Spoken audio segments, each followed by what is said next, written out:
Okay, so recording this as usual. So um, today well, first of all, the email I sent out, I apologize. I'm glad somebody brought it to my attention that some of you were not getting the emails I sent out, especially the last one that had the recording, the midterm, the homework, and had the written part of the midterm attached to it. So I hope we got everybody else in. I know I sent out an email to kind of follow up with that to make sure that that everybody got what they needed for the midterm. The homework was in there. We'll go through some things on chapter 10 and 11. We'll talk about 12 and 13. Really, 12 and 13 are not too bad as far as content. The adjustments to income from chapter 12, there's not much left in that area because a lot of those things went by the wayside with the Tax Cut and Job Act of 2017. So those will kind of disappear on us. But 13, we'll get started a little bit with Schedule C's business. We'll talk about those. I hope to have plenty of time to kind of go through some problems. Obviously, we'll start out with some of the stuff from 10 and 11 and talk about those. I'd like to do kind of like I did at the end of the last session, kind of have an open question and answer thing. As I put in the email, the midterm will go out after class today, and I would like it turned in, well, I said 5 p.m. Sunday, but, you might have to do your turkey shopping and bake your pies and get ready or whatever else that you may be doing, getting ready for Thanksgiving this coming week. But we'll probably give everybody till midnight on that. If any of you are still having difficulties with your computer, making sure that the software is running so that you can do the computer midterm, just let me know so that we can try to, either myself or Bob or IT, we can make sure you're up and running so you can do that, make sure that everything's running properly so you can get that midterm turned in. So I know some of you have been taking advantage of coming over to the classroom here, doing work here. I know I try busy time of year for me with health insurance renewals and Medicare and open enrollment, things like that. But I try to stick my head in best I can to see how everybody's doing. I know some of the other instructors here, they're willing to help out too. Obviously, we want you to keep caught up and answer all the problems and questions that we can, especially since we're at the midterm session. As far as the midterm, like I said, everybody's been turning them in. They've been great. As far as the written part, I know I've gotten emails from a couple and some have asked questions. There's a couple little tricky ones in there. I guess Karen, who wrote the midterm, and also wrote the final. Well, I should say she wrote the written midterm, and she actually wrote the final as far as the computer portion of it. Want to make sure nobody was going to get 100, I guess, because there's a couple in there that are tough. I had to read a couple of them twice myself and kind of do a double take to make sure I was reading the question right and seeing what the intent of the question was to have things there. After I receive your computer midterm, I'll be sending out, we have a little letter that goes out to everybody. This is a letter of your intentions if you would like to work for us. It has a list of offices. You can put on there what offices you might like to work at, your availability, things like that. The other thing is we'll have class today. As you see on, let me just double check to make sure they did that. Yep, we're good. Next weekend on Saturday, we will not be having class. So this we'll have this session and we'll have a little bit of homework that we'll do. We'll be assigning some problems. But Saturday after Thanksgiving, I don't know if there's Black Friday shoppers in the crowd here, but give you time. And then obviously Saturday, being a small business that we are, it is Small Business Saturday, so we want to make sure that you go out and support those small businesses too. So we'll make sure on that. Okay, so there will be no class next Saturday, a week from today, November 30th. We will not be having class, so we will have time off. All right. Okay. So let's get into what we had. We had chapter 10 and chapter 11 that we covered. As far as the content, I know I had assigned the quizzes, excuse me, and the let me see if mine's going to come up here. The quizzes in chapter 10 and a couple problems, so we'll kind of talk about those. Okay. All right, let's see here.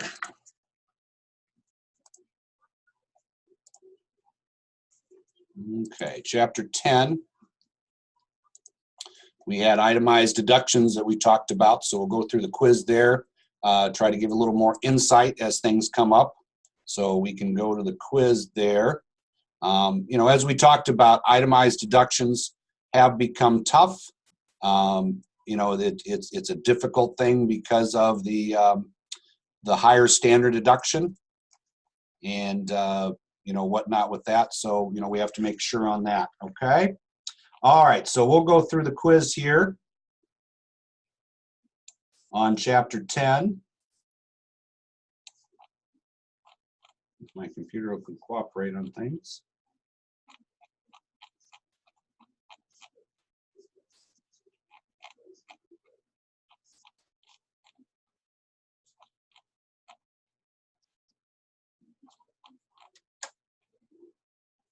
Okay.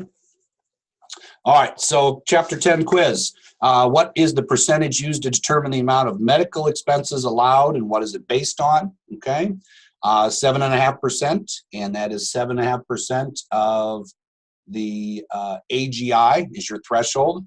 So again, you know, not only do we have the higher standard deduction, but we have to exceed 7.5% of our adjusted gross income in order for our medical and dental expenses to count. Basically what that's saying is that, you know, it's pretty tough to get over that threshold. You know, if you have somebody that's a household that their adjusted gross income is 100,000, obviously 7,500 is their threshold. So they'd have to have out of pocket, again, out of pocket, not covered by insurance, not covered by an HSA, premiums that are not pre-tax, you know, anything like that, but you'd have to meet 7,500. So if I have 7,700 of out-of-pocket medical expenses, it's only going to count towards $200 towards my itemized deductions. Okay. Number 2, it has Amy paid her mother's hospital bill. Her mother is not a dependent, which means she does not show up on a return. Amy can deduct the hospital bill as a medical expense on a return because she paid it on behalf of a family member. That is true. Okay. You know, every once in a while we run across those things in the tax laws that are kind of that third party, if you will. We talked about with the American Opportunity Credit, where we have the, you know, the credit for the American Opportunity Credit that are third party. So if we have mom and dad on the return, we have a student that is an eligible student with qualified education expenses, and they have that on their return. Oh, hold on one second. So I'm popping up here. Okay.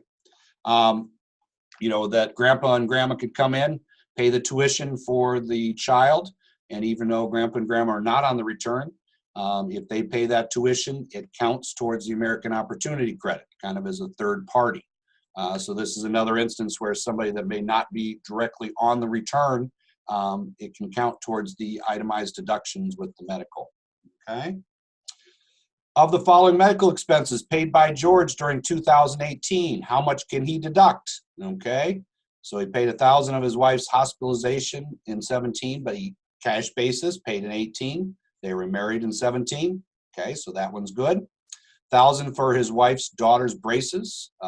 She was George's dependent in 2018. That one's good.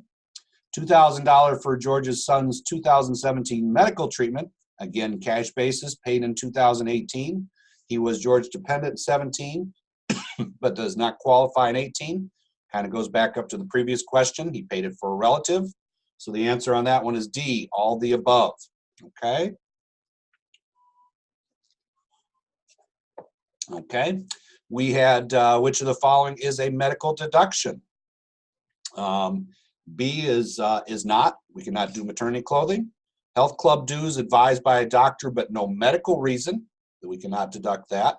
And the answer is A, legal abortion. So that is a medical deduction. All right. Interest paid on the mortgage of a taxpayer's first vacation home is deductible. Okay. We kind of went through the whole thing with interest. We talked about the fact that it has changed a little bit. Mortgage interest on your primary residence, mortgage interest on your vacation home, your first vacation home, is deductible. So that is true. Remember, we talked mortgage interest. Okay. If we have mortgage interest and it is a home equity line of credit, we have to make sure that we distinguish between the two. All right. So that we make sure that we have the difference between, knowing which is going towards the home or capital improvements, and whether that home equity line of credit might have been used for debt consolidation or paying off credit cards or student loans or whatever, non-house improvement items, non-capital improvements on our home. So we have to make sure we have the difference between those two. Okay. Taxes deducted as an itemized deduction include all the following except, okay, real estate taxes based on assessed value of the property and charged uniformly against all property. That is. State and local income tax, we count those. Remember, we talked a little bit about the sales tax. Taxes paid on property owned by the taxpayer's parents or children, that is not deductible. So that is the one that is not deductible. Personal property taxes based on the value of personal property, those are deductible. Okay. And we had one more question. Money or property, okay, given to the following is deductible except nonprofit schools and hospitals, we can do that. Obviously, churches, synagogues, temples, mosques, and other religious organizations, we're good there. War veterans groups, if that is good, but we cannot deduct anything given to civic leagues or chamber of commerce. Again, when we have dues, or they have maybe where they have political interest or they're lobbying type organizations, those are not deductible from anything that we have there. Okay. All right. Chapter 11, we had itemized deductions part 2. Okay. And we'll head to the quiz there. Okay. So we had chapter 11. Again, not a lot of stuff in chapter 11. I know we divided two just because of the content should somebody itemize. And I cannot stress enough. I know I really had to kind of pound it home in my classroom sessions this past week when we were talking about itemized deductions. Just because it is not an itemized deduction on the federal return, in our case in New York State, it may be deductible there. Best example, W-2 employee, business expenses, they are just still deductible on the state of New York return. That's that IT-196 form that they now do, okay? So everything in our software kind of has where we enter things on the federal and it flows to the state. So when I do returns, I still go through the exercise of doing the Schedule A.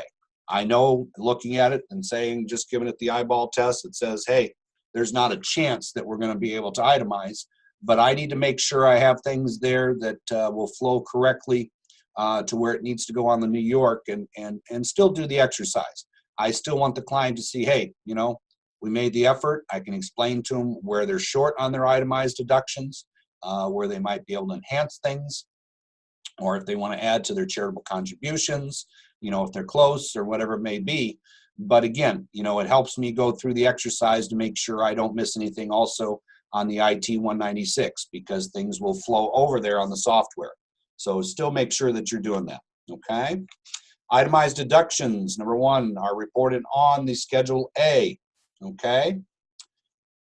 Name 6 categories of itemized deductions allowable on this form. Well, if we just kind of work our way right down the ladder, obviously we talked about medical and dental at the top. Next one down, we have taxes paid.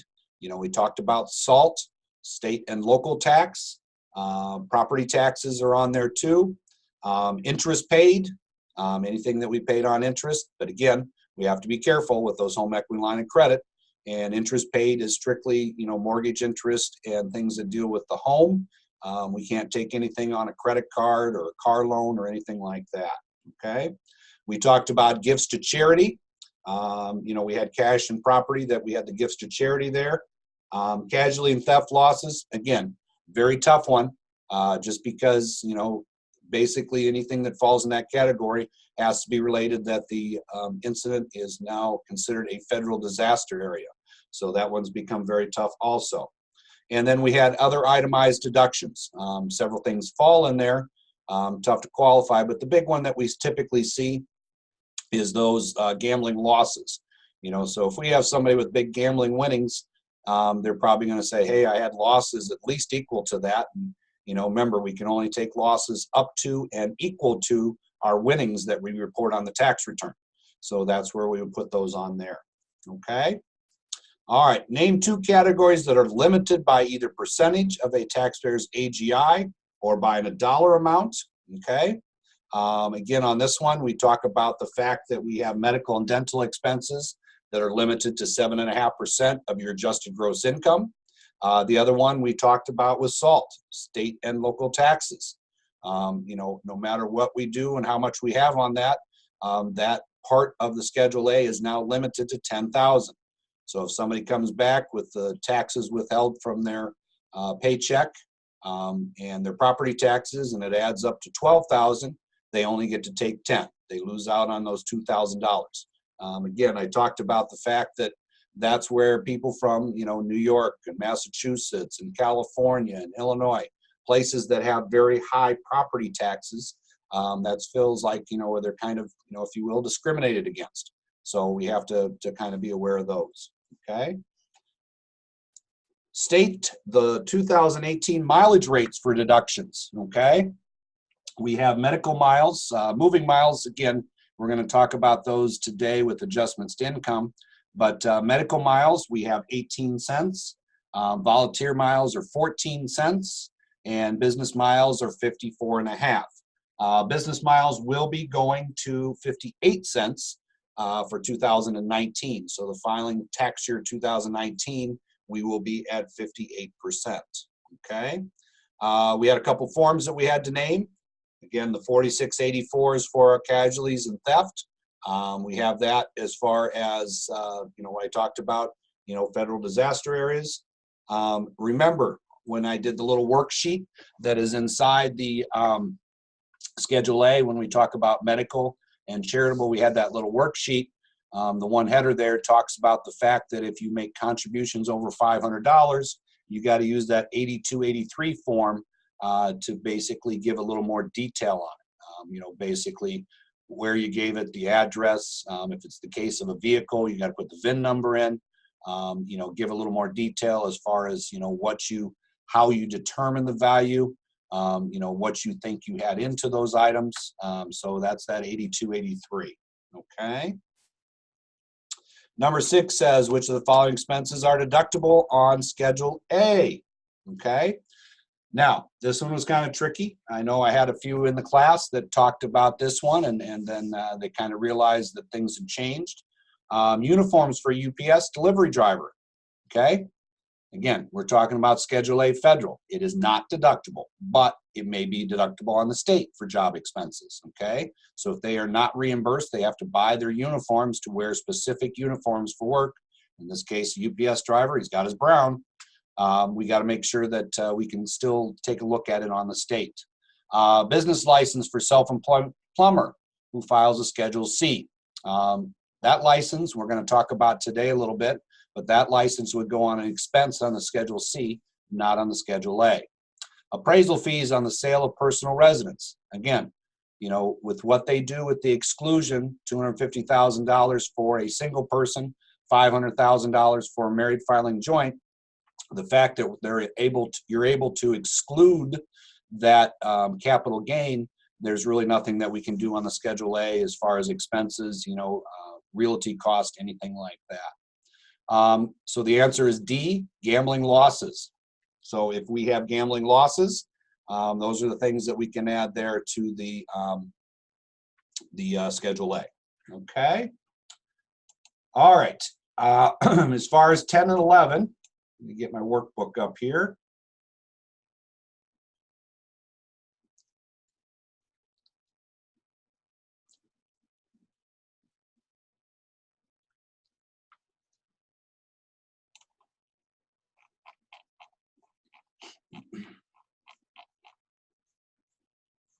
Okay, so I had assigned, oops, I have a sheet here, 10-1 and 10-2 as far as homework. All right.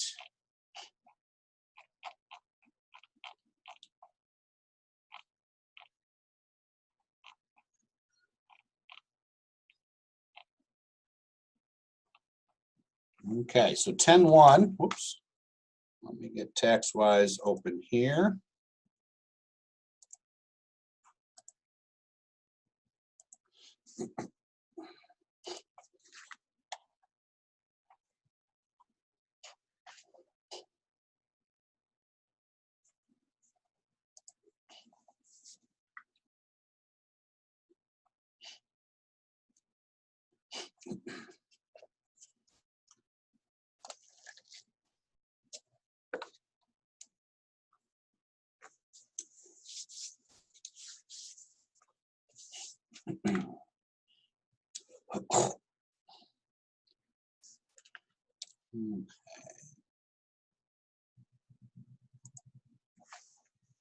Okay, so for 10-1, we had Jason P. Garland. He's a plumber, single by himself. He had some income and that on the return, okay? So I'm gonna go through this. All right, so we're gonna do Jason here because there's a couple little nuances here that I wanna make sure that everybody has, okay?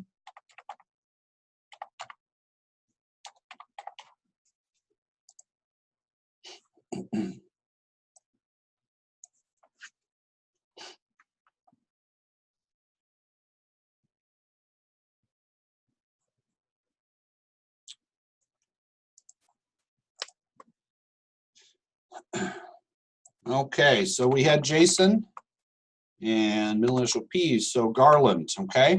And, you know, when I hear somebody that is in a trade like that, I have a client I sit down with, and they may say, hey, you know, I'm a plumber, I'm an electrician, I'm a steam fitter, I'm, you know, whatever, kind of some of those trade type positions.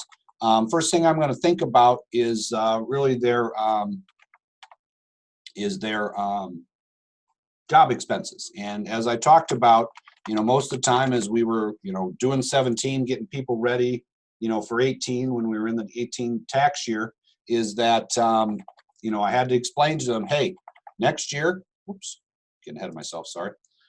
Next year, we're not going to be able to take a lot of these, but I still want you to keep track of them because they may help us on the state. So we always have to make sure on that, okay? In the case of this one too, I'm always looking at the age when I put that in there, so that it gives me an idea, hey, you know, if I have some distributions from retirement or whatever it may be, I need to make sure that I'm aware that, that the age does not qualify, okay? Again, he's filing single by himself. We're going to electronically file him. He has his bank information. You know, we'll look at the bullet points here in a second and talk about those, okay? All right.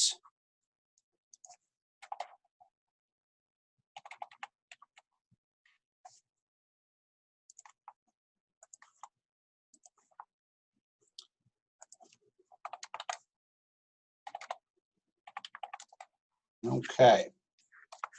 So back on page, let's see here, 10.5 in the workbook, it talks about Jason Garland. He filed a 1040A last year. He wants to do any refund or amount owed electronically. We have his information sheet we just pulled things off of. He had no health coverage during 2018, okay? We're going to talk about that one here in a second. Kind of jumping the gun a little bit. We'll talk about it more when we get to a later chapter. And then it says he bought a home on February 1st, 2018 for $95,000. He doesn't know exactly what he can deduct, but he brought all the receipts for 2018 that he could find, okay? So we'll talk about those, and it has a list there of things that he has on his itemized deductions. All right.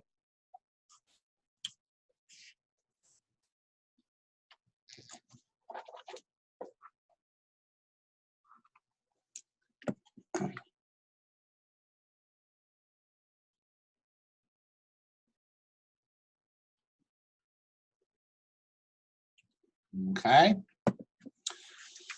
All right. Now, the one about the healthcare, the ACA worksheet. Let me move myself out of the way here. Okay, so when we go to that ACA worksheet, the first question talks about, did they have insurance through the marketplace? It is no, okay? Now, in the case of Jason, he said that he did not have health insurance the entire year. What we should try to do, and again, this is kind of jumping the gun because we're going to cover this in a later chapter when we talk specifically about the healthcare side of stuff, is that we should try and see if we can do an exemption for him, okay? In this case, we're not going to do that, all right? You're going to say that, hey, he just basically said, I don't want to do insurance, so we're going to have that. And he did not have essential coverage and is not claiming any extension for the year, okay? So we're going to put down here, and that way the penalty that he has applies to all 12 months, and we'll see how that works, okay? All right. Tax document wise, and the reason we wanted to go through this one, we have a W-2, and again, I do things off the tree, so I'm going to go get that W-2 on the tree on the left. We have it. We checked his address. Looks good. We're going to put in his employer's ID number. Okay. And we have his income. We can see 1, 3, 5, and 7 are the same. All right.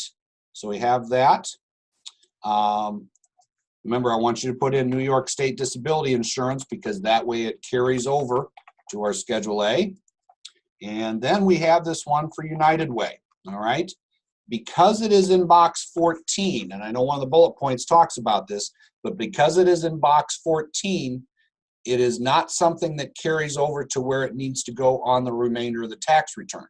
So for tax-wise purposes, we need to know that, okay? If it was something that was in box 12 over here on the left that had a code, it would carry where it needs to go. But the fact that we don't have this there, okay? Now, we know that charitable contributions go on our Schedule A, so I'm going to go down there. We don't necessarily want to put it right on the Schedule A here, so I'm going to light up my box on line 11, hit F9, and get my little detail worksheet, okay? And on that, top of the part is medical expenses, which we probably will come back to if I remember the bullet points correct. But we go down to cash contributions. This money taken out of his pay is cash contributions. So we're going to put United Way in there, and we're going to have 104, okay? All right, so we have that.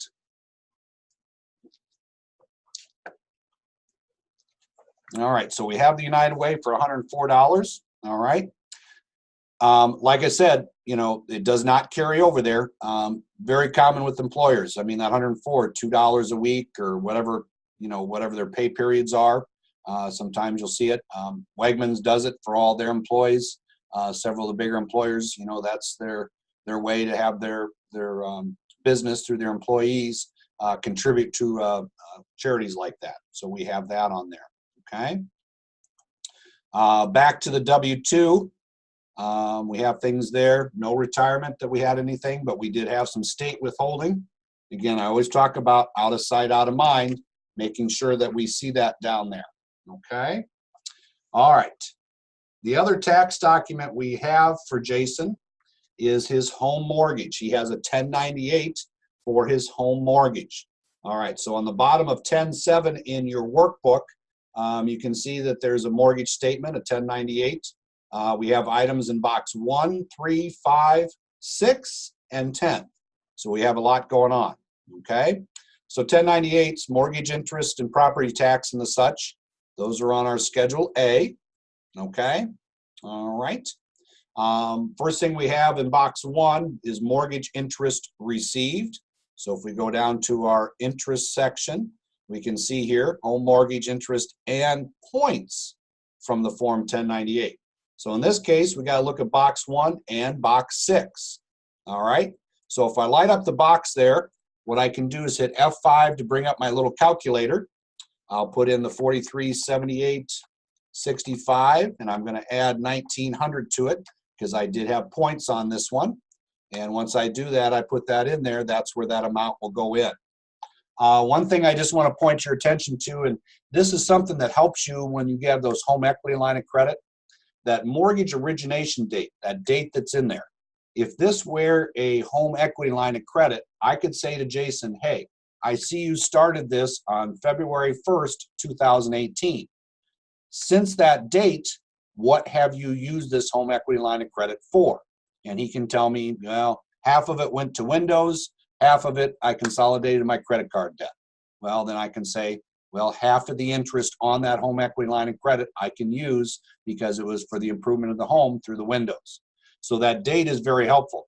Obviously, if you have that date and it shows up as 2/1/1990, that they've had this home equity line of credit since they own the house, then it's a little bit more difficult. Then we have to say, okay, the balance that you have there, what makes up that balance? And obviously, most taxpayers are going to look at you like deer in the headlights and go, I have no idea. I know we used it for windows. We paid this off. I paid off a credit card. I did this with it. Right now, I'm not sure. So you got to kind of do your due diligence and try to figure out what that withholding is. Okay. All right. Other thing on here is mortgage insurance premiums. They are no longer deductible. Okay. They have expired. This line 8D where you see the words reserved, that's where that mortgage insurance premiums used to be. We ran into the instance, I think I talked to you about 2017, where halfway through the filing season, they decided to put mortgage insurance premiums back in, and now they've taken it back out, but that's where that would go on there. Okay. The other thing we have on there is our property taxes. So we go back up to our taxes paid. We can see here on 5B, the third spot down there, we have real estate taxes on your principal residence. In this case, it was $23.19. Okay, so we have that in there. All right. Now, we're going to go back to page 10.5. We have some bullet points there that we have for some items, that he did. Now, he bought the home on February 1st, 2018. We saw that on the 1098, so we know that we have that. Really nothing we do with it. And again, if he lives in it at least 2 of the next 5 years, if he sells it after 2 years of living in it, 2 full years, then he has no capital gains. All right. General sales tax. Taking a look at this, looking at his income, $51,000, looking at his state tax withheld, good chances this general sales tax is not going to apply. But again, I'm going to give it a try, see what happens. So I light up that line, hit F9, and I have a little sales tax worksheet in there. All right. Inside that sales tax worksheet, we go down to the middle section. It asks us for our state of residency. We can put New York in there. This letter A through D with where we live based on the table, it's a B. Okay. Do your locality impose local general sales tax? In case yes, his residence is Erie County. So we're going to put that in there. And that gives him a number saying, hey, based on your income, this is what we think you spent in sales tax for the year. Okay. Now, up here, motor vehicles, aircrafts, boats, homes, including mobile and prefabricated, or building materials, or a new car, whatever, we can add that because that would be, in a year where we bought a new car, or, for those of you that are lucky enough to have your own airplane or yacht, I guess, that we have sales tax on that. We can take that and add that. And then obviously on line 10, I talked about the fact that this is the shoebox person. So if they're coming in with sales tax and they have a shoebox and they want you to add them all up, that's where that sales tax would come in there. Okay. All right. Back to our Schedule A. On the bottom of, I lost the page number here, 10.5, we have our items that are listed. We have urgent care expenses, we have doctor's bills, dentist bills, a bunch of other medical stuff. So we're going to kind of go through those and see where we have those go into our Schedule A.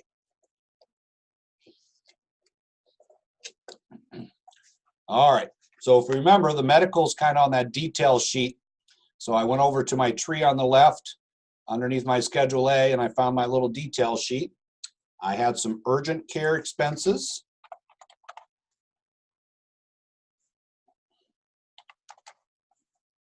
I had some doctor bills.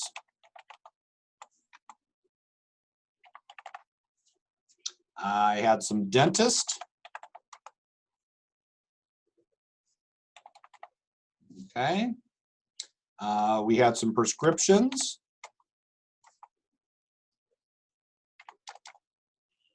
We had glasses. Okay. Next one we had was over-the-counter medications. Remember, over-the-counter medications do not count. And then he had some medical mileage up here above the where we were just working at. We have medical miles. We put that in there. So that is 328 miles. Okay. All right. Now, again, when I talked earlier about the, making sure that for your client you do that extra to make sure you're not missing anything, this is a prime example that I'm going to tell you about next. And I can't remember if I covered this, but I'm going to come back to it. Down here, if somebody has a qualified long-term care contract, they have that insurance that they're paying for, it's kind of insurance for them should they end up in a nursing home, okay? So it would cover their cost to be in a nursing home. On the federal return, it's on the itemized deductions under medical, okay? It is limited based on income, all right? And these are not inexpensive. So, if we pay, $500 a month for the long-term care, obviously we'd have $6,000 for the year, all right? You can see based on the income, he's limited to taking $780. So there's a limitation on that, okay? Now, that limitation, however, does carry over to the state as a credit, okay? So if I go to my New York 201 page 3, all right, you can see that it is a greater credit based on that $6,000, all right? So I get a $1,200 credit for that long-term care insurance.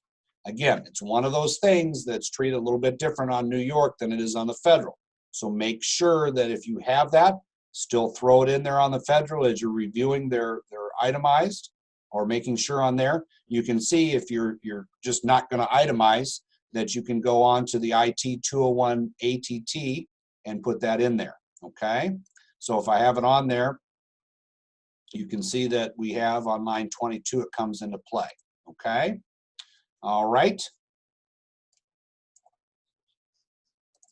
All right, so I'm going to take that out of there because that's not part of the problem, but I just want to bring that to your attention, okay? He bought a dishwasher for the house. Again, personal things like that, nothing that you can do. He had some car loan interest on $1,289. Again, personal loans, not interest we conduct. Credit card interest, $249, okay? Again, nothing we can do. He did have some church contributions, $24.55, so we can take that. We're going to go down where we had entered our United Way. We have some cash contributions. So we're going to put the church in there. All right.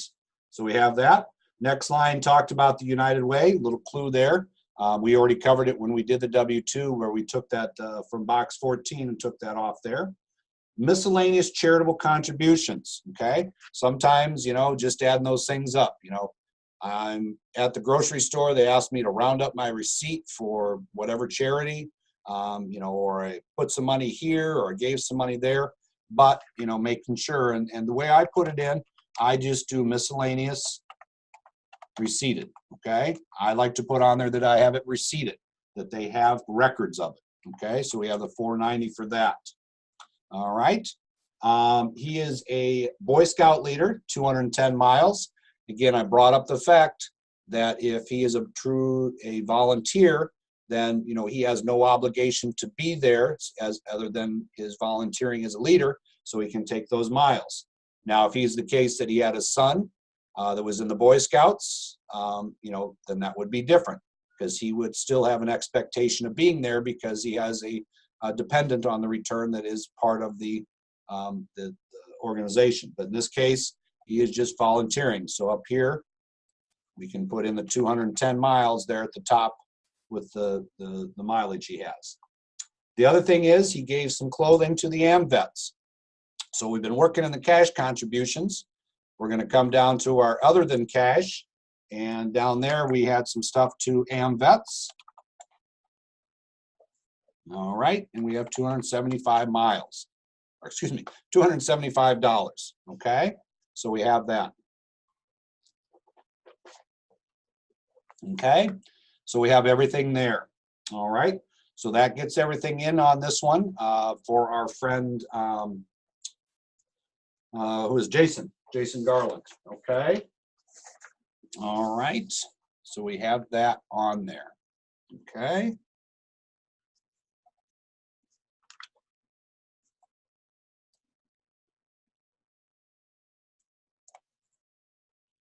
Okay.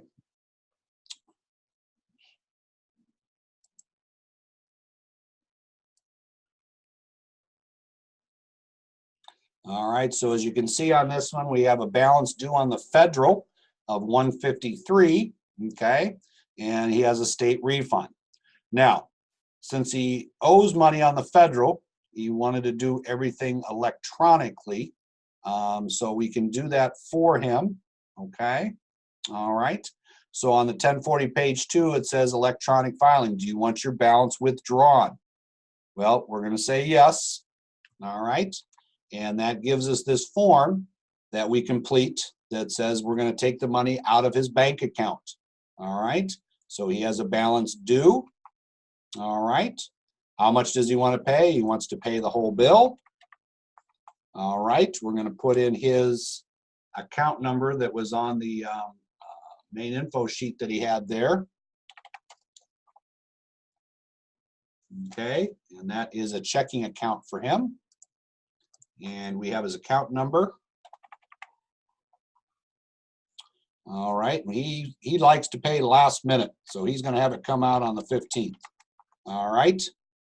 I do not encourage people to do that. I tell them, hey, can we just do a little bit early in case something with the gets messed up? The last thing I want to do is have the IRS make a mistake or not process properly, especially if we're very close to the end of the filing season, and have that taken out. Okay. So in this case, he chooses. A lot of times I will try to get them to do the 5th. Okay. So that we can have, a little bit of time just to make sure things get processed properly. Okay. Give that, sometimes our government does not very streamline in getting the payments processed. Okay. Now, that being said, we're going to clean up a little bit on the state here. He is living in Erie, in the Clarence district. Okay. We asked him, hey, do you have that bank account in the Cayman Islands or Switzerland? No, he does not.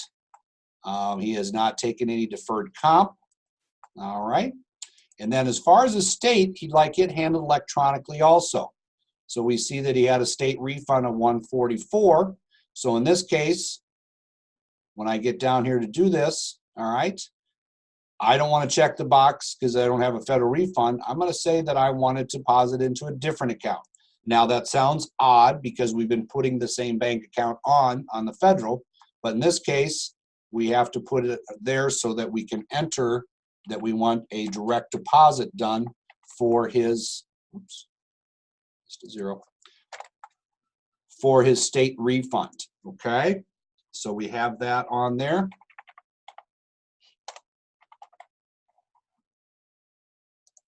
And again, we've asked him on this, just like we would do on the federal on a direct deposit, we put it in twice just to make sure that we got it in there right, okay? All right, so we got everything on there that we've cleaned up. So his federal will be withdrawn from his account on April 5th, and his state will be deposited into his checking account, okay? All right, So that's how we go about this one, okay?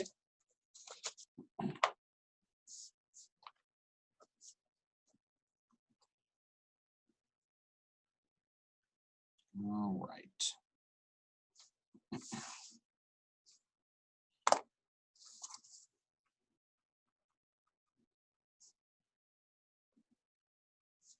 Okay. All right, so we'll close this one up.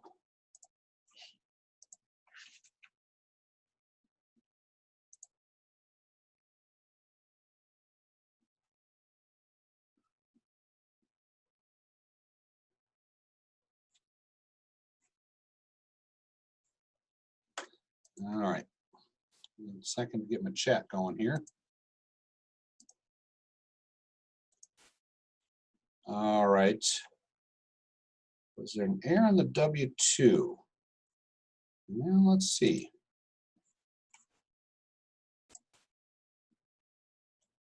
Did I get something in there wrong? 28, 23, 21.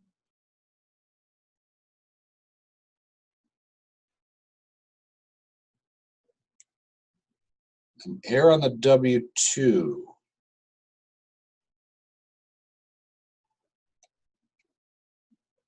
I don't have anything on that one.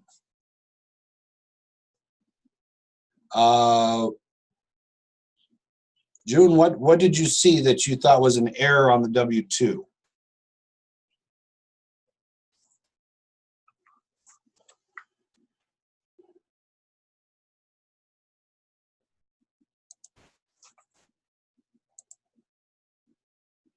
Oh, okay, with the red box in there. Okay.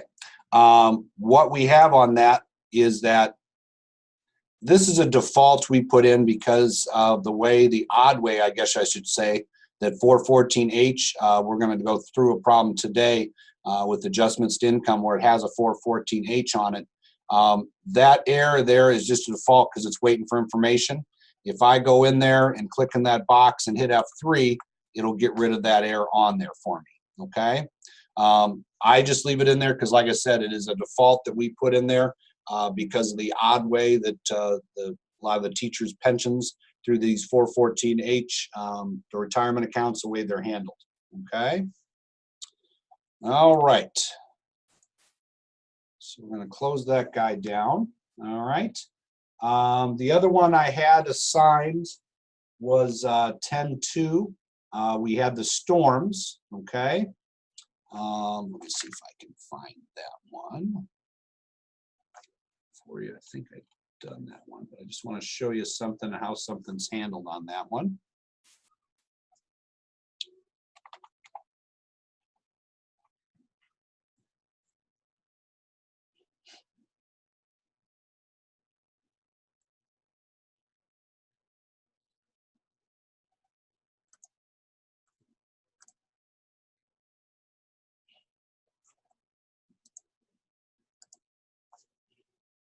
I thought I also did this one in here. Maybe I changed the social on it.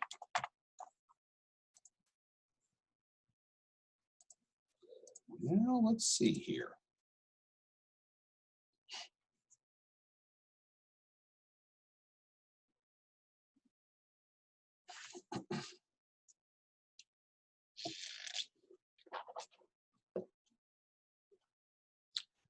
The Storms were married, had a couple kids.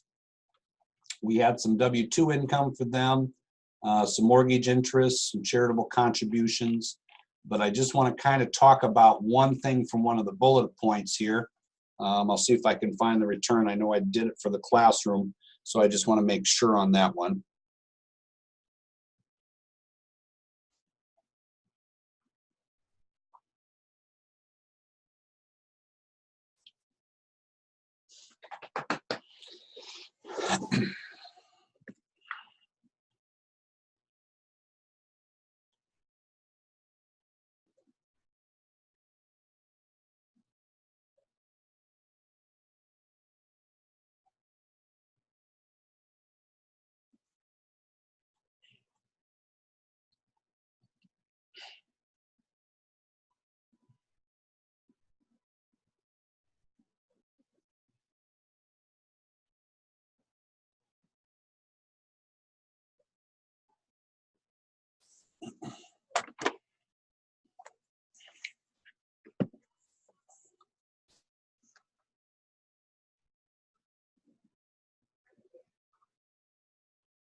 Well, come on, computer.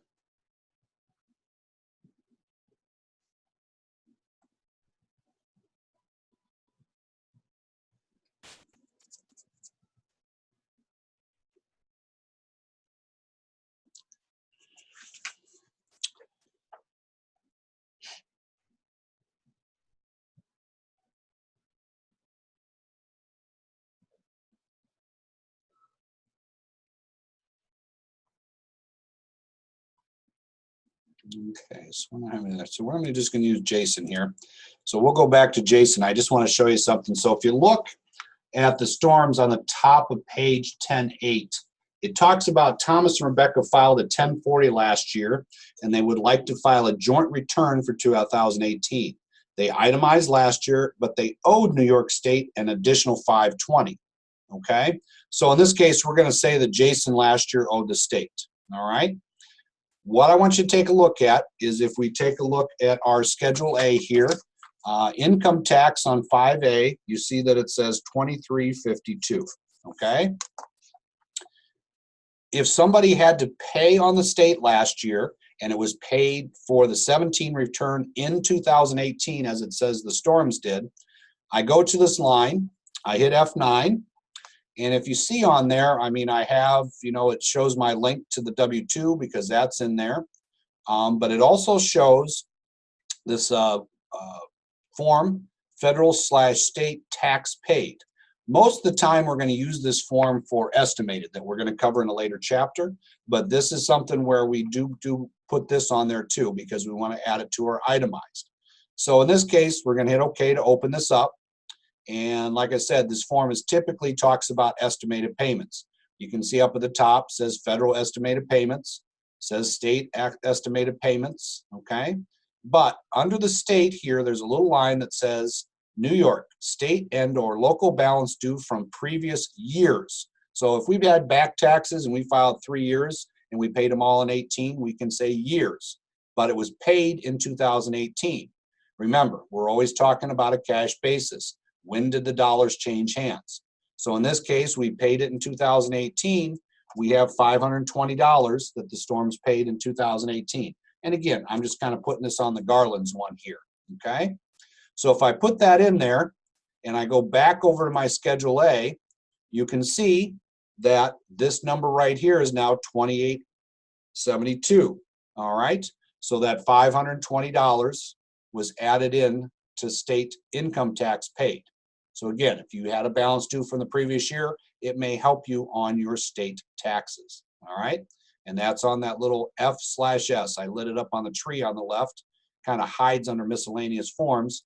And like I said, typically we're only going to use that for estimated tax payments, but in this case, we're using it for that, okay? So I'm going to take that out of there. All right. Okay, so we had that one. Let's see here, 10.3. Hodges there. Okay, I'll send out these on the other ones that we'll send out. Stouts. The only thing that she had on the bullet point on page 1016, the stout, she received $200 monthly as alimony. So we have to put that as income, but she does not have to declare the $400 per month for child support. Okay. And she had some things with W-2, some interest income, some gambling winnings, and some gifts to the Goodwill. Okay? All right. In Chapter 11, we talked about 11.3. And let me get to that one. And like I have in the past, I will send out the answers on all these. Okay? All right. 11.2. I will send out the worksheet there for that one. I know this was the one that had her sister Elizabeth is unmarried and her income and living with her, and she wants to know if she can claim her. So I will make sure that I send out the worksheet on that for you so we don't have to spend time on it, but just to kind of make sure that you understand that support. Okay? All right. Okay.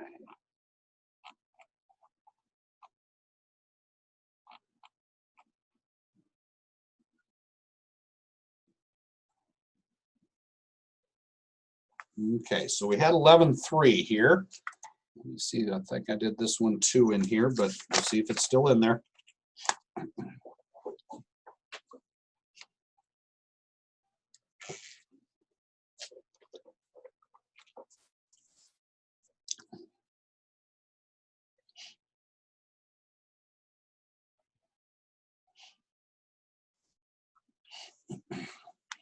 If you look at Susan, her bullet points talk about the fact that she filed a 1040. She is married and has lived apart from her husband, Anthony, for over 1 year. They are not legally separated, but she has no idea where Anthony is and receives no money from him. She pays the entire cost of maintenance for her home for herself and her daughter. So we'll obviously have to take a close look at her filing status, okay? It shows that she had some purchase of a home. If you notice in there, she bought it June 20th, 2018, and she paid for some points on her closing so that she could keep her interest down. Okay, we have some itemized things, and she had some Girl Scout cookies. We see that she's a supervisor, and she has her daughter, Bethany. We got a W-2 for her, mortgage interest statement, a 1098 that shows the interest. Okay, so we'll take a look at that one also. Okay.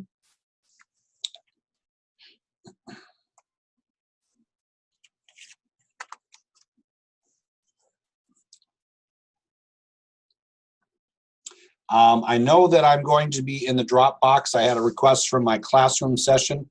I'm going to be putting the PDF for 11.2 and 12.2 into the Dropbox. It's that link I send you with the emails and such. So I'll make sure that that you look in there. So it will be the PDF. It's not going to be anything that you can open in TaxWise and see, but it will be what would print out for the tax return. That would show you, exactly what each one of those would be. Okay, and we don't have Clemens in here. Okay, all right. So we're going to do Susan Clemens. I'll go through that one. Okay, all right. So we have.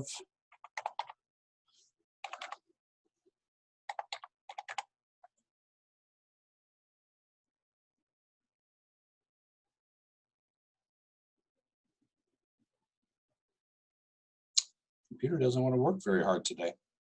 There we go.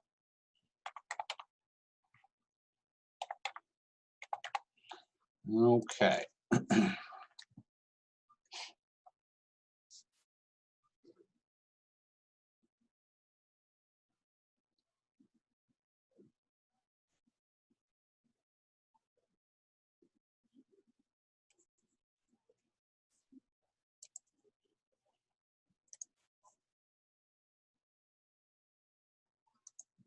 Okay. So we have Susan. All right. She is living in West Seneca.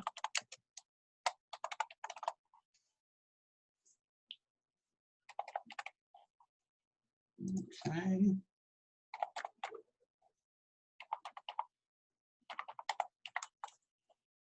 And again, date of birth, like I said, I always pay close attention to it because I want to make sure that if there's anything that would apply to what she has on retirement or anything like that, that I'm aware of her age. Okay. Now, we talked about the fact that the first bullet point talks about the fact that she is married. As it says there that she's married and lived apart from her husband, Anthony, for over 1 year. They are not legally separated. She does not know where Anthony is, and she receives no money from him. Now, in the case of this one, even though they're married, filing joint, let's see that they're married, we're not going to do married filing separate. She has no idea where Anthony's at, nor has he ever been in the home. So in this case, we talked about when we were back in filing status, we're actually going to be able to do head of household for her because she is considered unmarried in the eyes of the IRS because they did not live together at all after July 1st of the tax year. She provides all the support of the home, everything that we have there, everything applies for her, and she has a qualifying person. So she is able to do head of household, okay? So on this one, she will be head of household. We talked about the fact that she has her daughter Bethany, okay, that is on the return.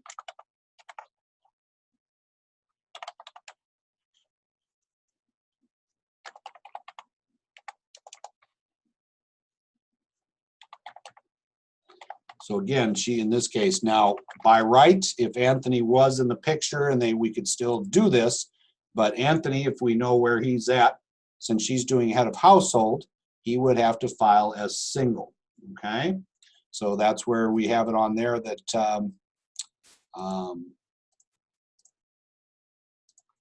okay. All right, and always make sure that earned income credit that you check that box if there is a dependent on the return. All right.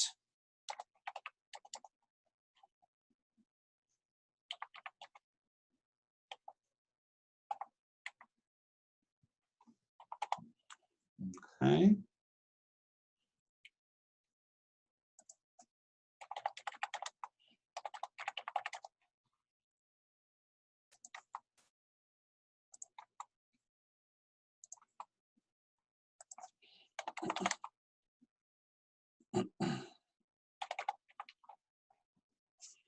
All right, and as it talks about on there, they have both had health insurance all year long.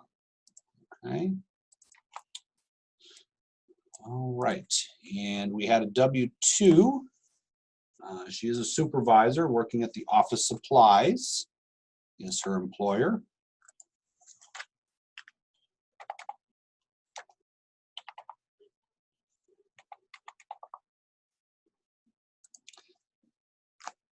Oh,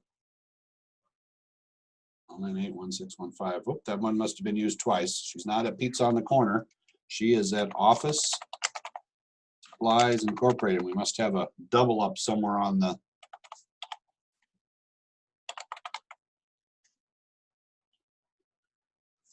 Okay. All right, and we have her income.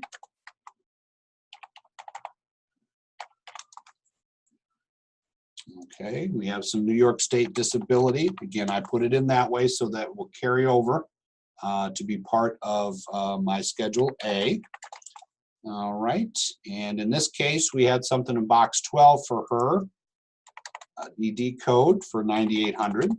Okay, she is covered by a retirement plan. Even though she didn't contribute, we have to do that covered. When we talk today about adjustments to income, we'll talk about why that is important to make sure that that box is checked. All right, so we got 1425 on the state withholding.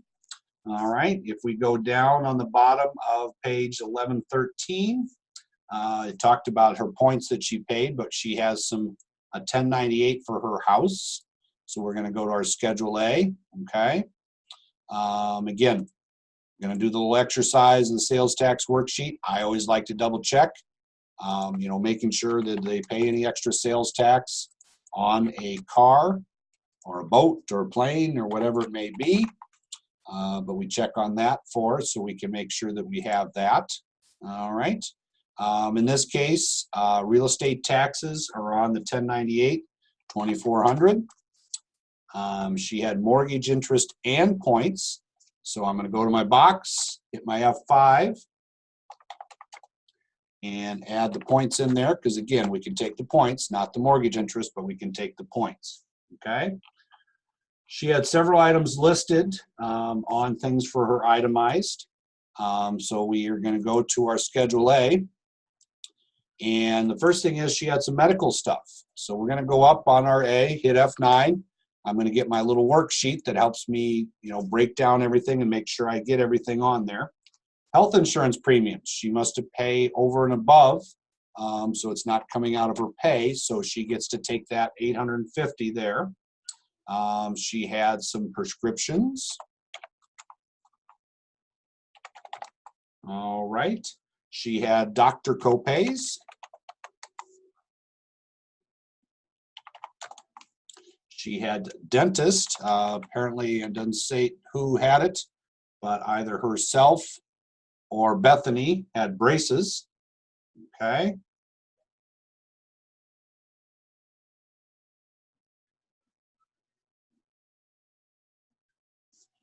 Okay. All right, so we have that.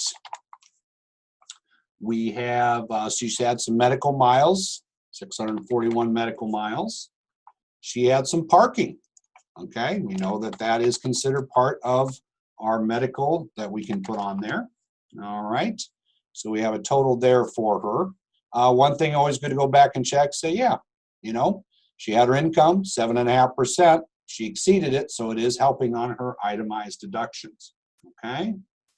All right, we had some cash contributions to the United Way. All right, so we're going to put that in.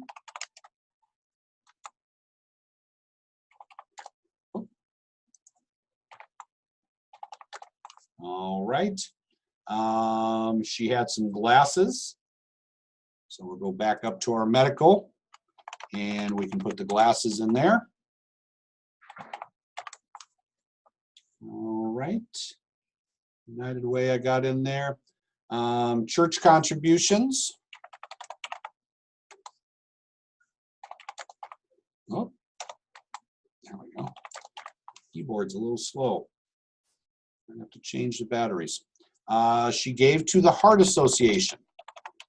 Okay, so we had the Heart Association, $10. She gave to the fire department. Now remember I mentioned when charitable contributions, be careful with these, because if it's a fire department and it's one of those meat raffles or a gun raffle or whatever they do, you know, if there is an expectation that you're going to get something in return, you cannot write it off. Now at the ticket, it may say, okay, we have a $25 ticket. You know, $20 is charity, $5 is going towards the meat raffle. Well, in that case, we can take the $20, okay? That other $5, us giving them money, we have expectations of something in return. Even though we might not win, we still have the expectation, okay? But in this case, we don't have anything that says that it was anything other than just a charity contribution. They also gave to the police department. Okay. We have professional publications, tax prep and investment newsletter and advice. We're going to come back to those, and she has some union dues. Okay. Susan paid $4 each for 5 boxes of Girl Scout cookies. Similar cookies would have cost $2 in the store. So those 5 boxes, and obviously Girl Scout cookies aren't $4 anymore. I think they're 10 or something like that. And sometimes I feel like you get 5 cookies in the box. But the fact that she has a retail value of $2 per box, that's what she can deduct. So we put Girl Scout cookies, and we can take $10. You know, 5 boxes at $2 each. Okay. The other thing is she also gave to the Goodwill. She had the Goodwill that she gave down in the little paragraph there. It had $350. Okay. And she did volunteer work at the hospital where she drove 200 miles. Okay. All right. Now, back to the union dues, professional publications, tax prep, investment newsletters. Okay. That's one of those things that disappeared off the, in 2018, is no longer there. Right here, between casualty theft losses and itemized deductions, there used to be a section that said 2% of your adjusted gross income, and that's where those all fell. In this case, she is itemizing on the state, so we're going to use the state itemized deductions. You can see our medical came over, all right? In their case, they're using 10%. Our taxes paid, our interest paid, gifts to charity, okay? Here we go, casualty theft losses, and you know, they did their best Microsoft, you know, copy and paste, where they just clipped it out of the old 1040, you know, Schedule A, and just paste it right onto their IT 196. In this case, we have union dues, professional publications, tax prep, investment newsletter. Well, you can see on line 23 here on the IT 196, we have tax prep, so we can put that in, 160. The other thing is we had investments, other expenses here. So if I go in there, I could list it there, okay? I can do is hit F9. I have a scratch pad, and I can put it there. So we're just going to type in here, investment, okay? Down to the next box we have on those investments, that newsletters and advice. Okay, we got the 317. Okay, oops. Okay, so we have that. We have professional publications and union dues. Well, if we look up here, unreimbursed, and it does say to us F9 to worksheet. So we're going to go in. The New York IT 196 has a worksheet. Now, if you remember from 2017, any of you that did returns for 17, there was a form called a 2106. W-2 employees, this is their basically where they deducted. And this is exactly what the 2106 from the federal. Again, the state did its best copy and paste, okay? So we're going to say this was for Susan, the taxpayer. She's working as a supervisor, okay? We don't have any mileage, but we do have some other business, and it's not meals or parking or anything like that. So we're going to go here to line 4, hit F5, and we can add our union dues, and we can add our professional publications, okay? So again, those go on there, and then you can see that that helped her with her itemized deductions, all right? So when we look at the bottom of the IT 201, we can see here it says that she itemized, and it helped her on her state position, okay? All right, so we had that on there, okay? So she was had a refund of $15.11 on the federal, and the state she owes $7. Okay, kind of typical for the state. You know, they keep it pretty tight to the vest, so you sometimes see that where they'll owe a small amount. The state likes to collect that extra money, I guess. So that's where we have that. Okay. All right. So that is 11.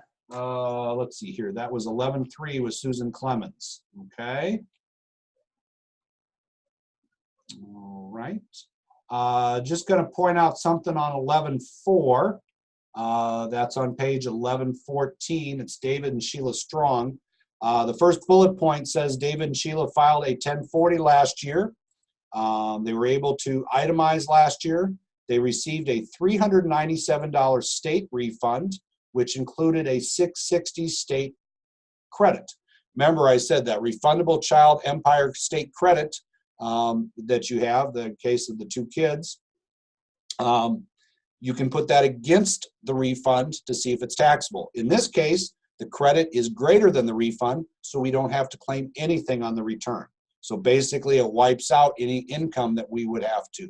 We can't put a negative number. We can't subtract 660 from 397 and get that negative and use it as extra help on the federal, but it does take and to void out that we would have to list any itemized on there, okay? On this one, it talks about contributing to their IRAs, but again, we're going to talk about that today when we do some adjustments to income, okay?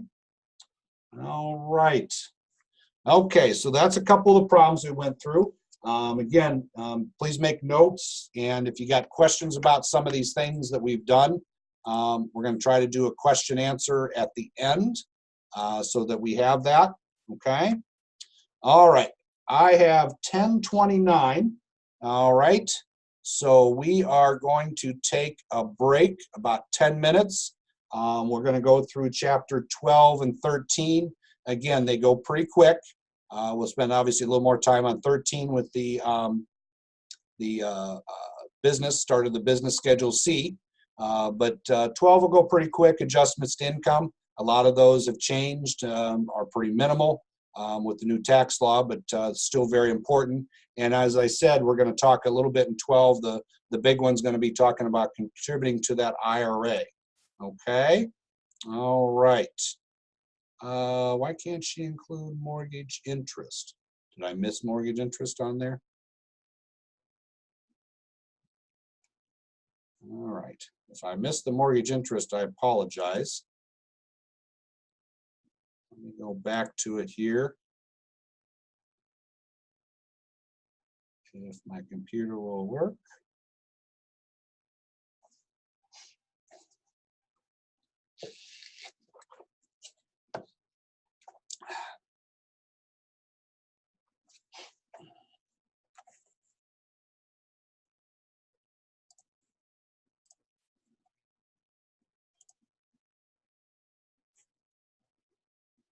Yep, we got the mortgage interest on there.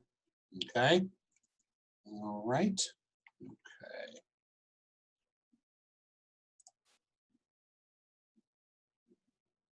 All right, so like I said, we're going to take 10 minutes, so I will be back at 10:40 for everybody. Okay. All right. Okay. Yeah, with the mortgage interest, Denise, the one I was talking about on that is, the mortgage interest that we cannot use is if it was mortgage interest on a home equity line of credit that did not have to do with the betterment of the home.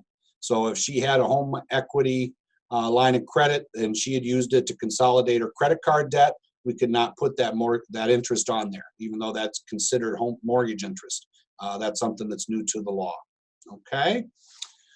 All right, so I'll see everybody in 10 minutes.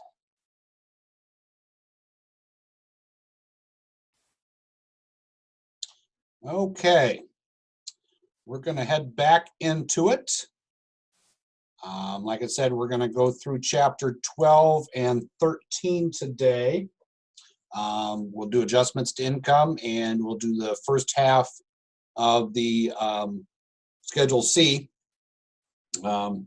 Don't want to second half of the Schedule C, or the second half of the business income chapters, it's where we start talking about depreciation. So I hate to ruin anybody's Thanksgiving, but try to simplify it. And in the spirit of Thanksgiving, usually the way I teach depreciation is the pie method, by cutting up my pie that I'm going to depreciate and doing it that way. So kind of as a segue into that, but we'll talk about that when we get into it. Okay. All right. So we're going to talk about chapter 12, and this is adjustments to income. Okay. In here, we're going to talk about educator expenses. We're going to talk about some business expenses. We're going to talk about HSA deductions, moving expenses. We've touched on it a little bit, but that penalty for early withdrawal savings shows up in the adjustments to income. Alimony paid, we have that there that we'll talk about. The big one, well, I should say the last two are pretty big ones. IRA deduction, that's that one that we can take for contributions to retirement accounts. We'll talk about how that works and the importance of, especially even if you're contributing to a Roth, that you report it correctly. And student loan interest. Obviously, student loans, it is my understanding that, that student loans have, surpassed credit card debt. And the only debt for Americans that is greater as far as total is mortgages. And student loans are right on the heels of the debt that for mortgages in the United States. So, it's a big thing that we'll talk about. Okay. All right. As I said, we're going to kind of go through that adjustments to income. As the paragraph says here, it talks about the fact that we're using the Schedule 1, under the old 1040 prior to 2018's filing year. The 1040, the bottom of page 1 is where the adjustments to income came, and, thus resulting in adjusted gross income. But in an effort to make it a postcard, they took that section out, put it on its own little schedule, or if you will, its own postcard. And so the Schedule 1 there goes by the lines. We have educator expense on 23. 24 is certain business expenses for those that are in the military or performing arts or fee-based government officials. Just don't see any of those, so we probably won't even talk about them. Line 25 is health savings account. That is the HSA. We talk about, when we talked about W-2, we talked about box 12, some of the different codes.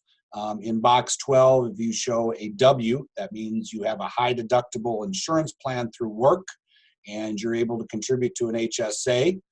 So that W would show up there. Line 26, we're going to talk about moving expenses, but very briefly. It used to be that if you moved greater than 50 miles, you could deduct your moving expenses. And, that's the case now that it's restricted to those that are active duty on the armed services. So anybody that moves for a job that is not reimbursed from their employer, it is no longer a deduction, or I should say an adjustment to your income. Okay. Uh, the self-employment tax, the SEP simple qualified plans, self-employed health insurance deduction. As you can see, we're going to go through that when we hit chapter 14, okay? That second half of our business income. So when we get back from Thanksgiving, after you've had that break, you obviously chapter 13 or excuse me, 14 and 15 are going to be pretty in depth with some things, but we'll be fine. Line 30 has penalty on early withdrawal savings. Again, you know, if we have that shows up on the 1099 INT statement, we'll see that early withdrawal there. Alimony paid, again, this is the alimony paid. So if somebody's receiving it, declaring it as income, somebody can take it as an adjustment to their income that paid that. But that is only if your divorce was finalized prior to January 1st, 2019. You know, I can't stress that enough on there. Okay. All right. Okay.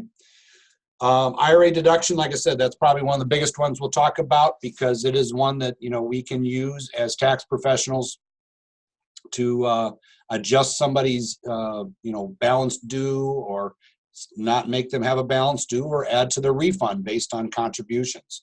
But again, we're going to talk about the importance of putting the Roth in there. And then we have student loan interest deductions, okay? So, you know, up to $2,500 on the return for student loan interest paid. Again, cash basis paid. It's not if your student loans are deferred and it's just accruing interest, it has to be interest paid, okay? All right. Educator expenses, okay? This is a big one. Actually, it had disappeared for a while for 2018, but the teachers must have had very strong lobbyists because they got to put back in. So this is one that you can deduct up to $250 of qualified expenses, out-of-pocket qualified expenses, educator expenses per person on the return. Well, you know, if we're talking per person, there's just really the taxpayer and the spouse. So if they're both working in the education field, and again, this is for, you know, K through 12, instructors, counselors, principals, aides, but they have to work at least 900 hours in the school, okay? It goes through what those qualified expenses are for. The big point to come out of this, though, is make sure you realize that you do not get to take anything for homeschooling. This is for those that are in a eligible educator in a school setting, a traditional school setting that we think of, not for homeschooling, okay? Like I said, certain business expenses for reservists, we're not going to worry about that, okay? If we talk about, let's see here, come on, there we go, HSA deduction, okay? This is one, okay?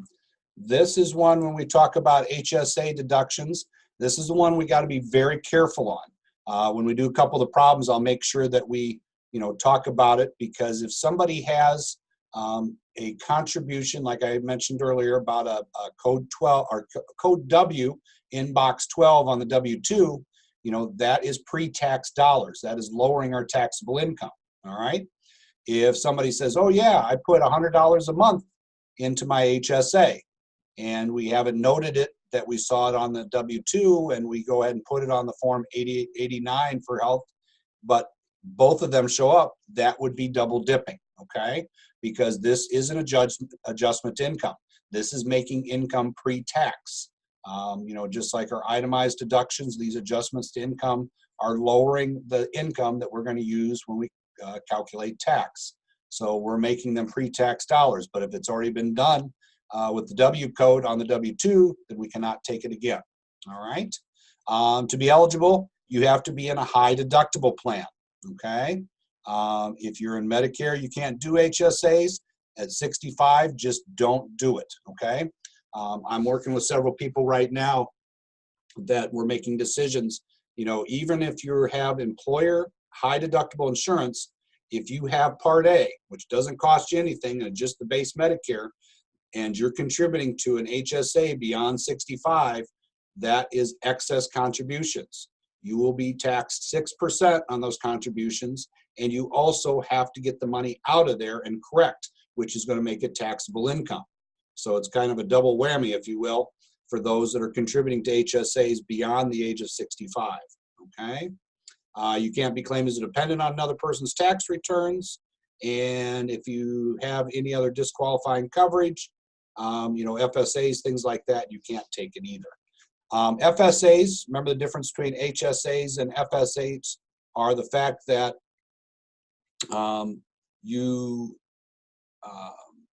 HSAs will roll over year to year.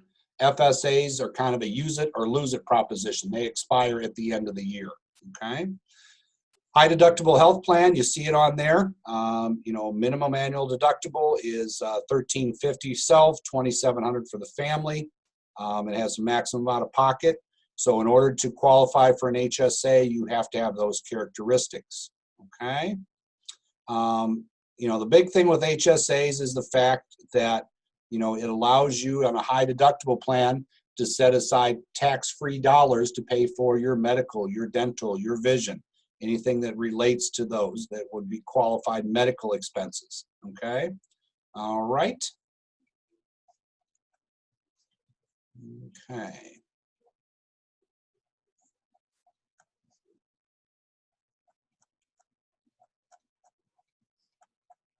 And again, we'll talk about the 8889 when we get into the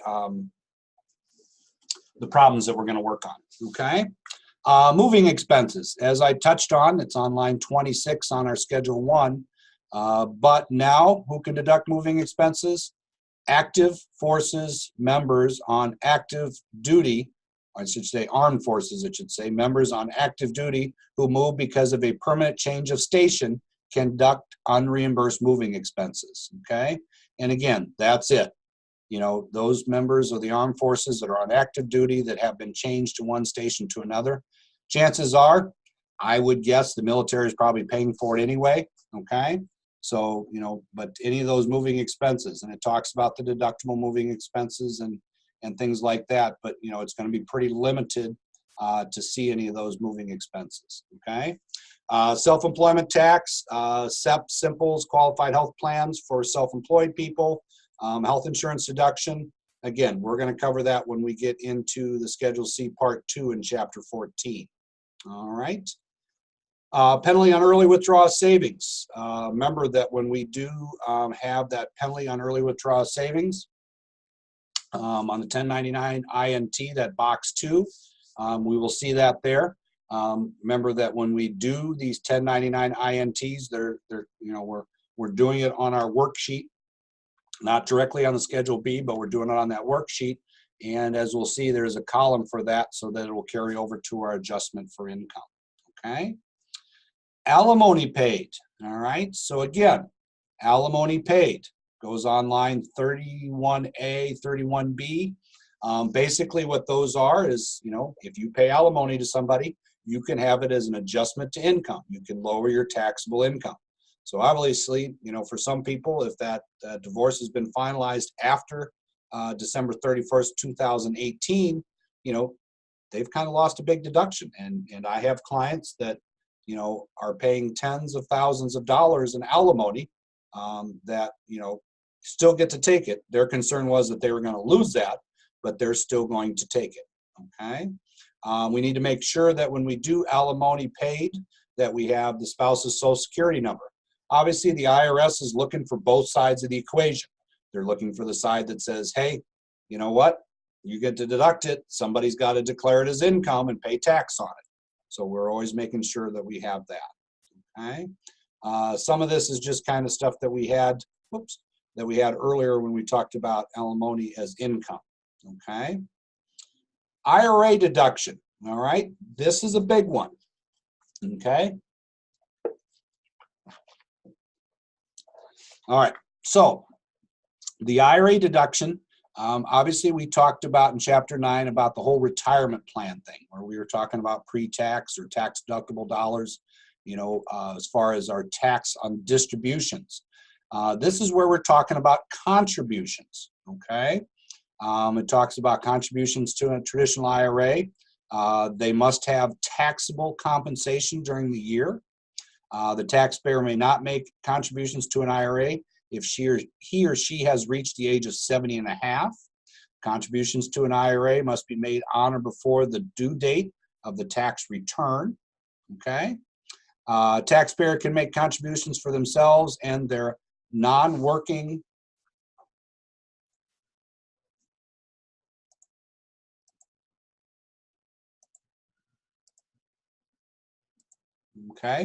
and their non-working lower income spouse.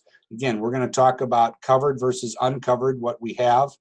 There's some stipulations that happen in there. And contributions for each spouse are limited for 2018. If you are under the age of 50, $5,500. If you're over the age of 50, you get to do a little catch up and you get to contribute $6,500. Okay. All right. Talks about what is compensation for purposes of an IRA.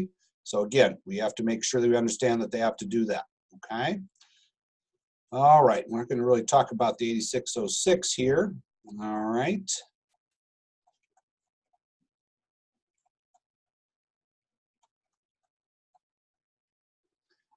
This little chart here where it talks about, if you're covered by a retirement plan and, what the limitations are. We're going to talk about that a little bit more when we get into the IRA worksheet, kind of see it in action. Really what this is, as far as the TaxWise software, remember I mentioned that, if box 13 is checked with retirement plan, we need to know that. Because if they're going to make contributions outside of what may be coming out of their paycheck, pre-tax dollars, to their 401k, we have some limitations and some things that we have to make sure that we know in the calculation to see if they can deduct that money that is being contributed to their retirement account, kind of, if you will, after tax dollars or a check they wrote out of their checking account. Okay, so we'll talk a little bit more about that. All right.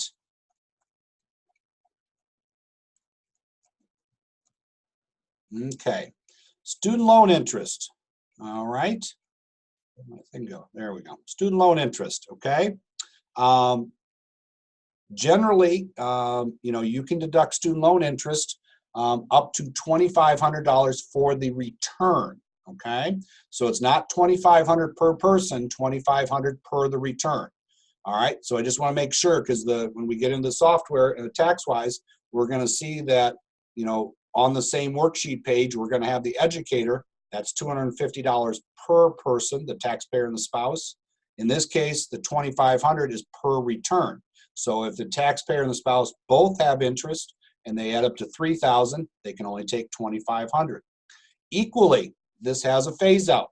So if somebody's income as a single person goes above $80,000, they are not allowed to deduct any interest. Same for a joint return if it's above $160,000. Okay. So again, it's one of those phase outs. All right. So we have to make sure that we understand that. All right.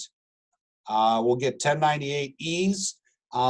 Generally, these really aren't mailed out. It's kind of like the whole education world has decided that they don't need to mail anybody anything. 1098Ts and 1098Es and things like that.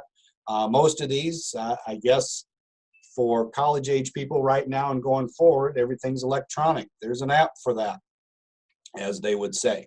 So in that case, what I'm saying is that we will need to, basically have access to their online for their student loans. Sometimes it shows up as a little teeny box in the bottom right corner of the last student loan statement. 1098Ts, same thing. You go on to the student's portal for their college, and you can look at or print the 1098T. And as I said, for 1098Ts, I'd much rather have a statement of student account so I can see the positives and the negatives very, very clearly as far as what was spent. But 1098Es, again, that's the interest received by the lender, okay? That is received by the lender, all right? All right, make sure that you have that is paid, not what was accrued, but what was actually paid, how much interest was paid. Because sometimes people think they have a whole bunch of student loan interest because they have all the student loans, but that may be the case that the way their student loans set up or the situation that the student loans are in, maybe their payments are strictly principal. All right, so in that case, we have no student loan interest and we cannot deduct the payments towards the principal, just the interest, okay? So make sure we understand that. All right. On the bottom of page 1226, we see a little bit where it talks about the different things that would happen for Timothy Boyd and Michael Smith Boyd, or excuse me, Michelle Smith Boyd.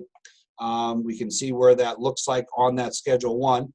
It's just the other half of the form that has to do with additional income. Okay. All right. Okay, so that gets us through Chapter 12. Again, when we do a couple of the problems here shortly, we're going to take a look at that. Okay. All right.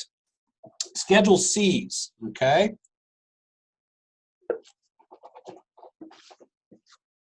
We have Schedule C's.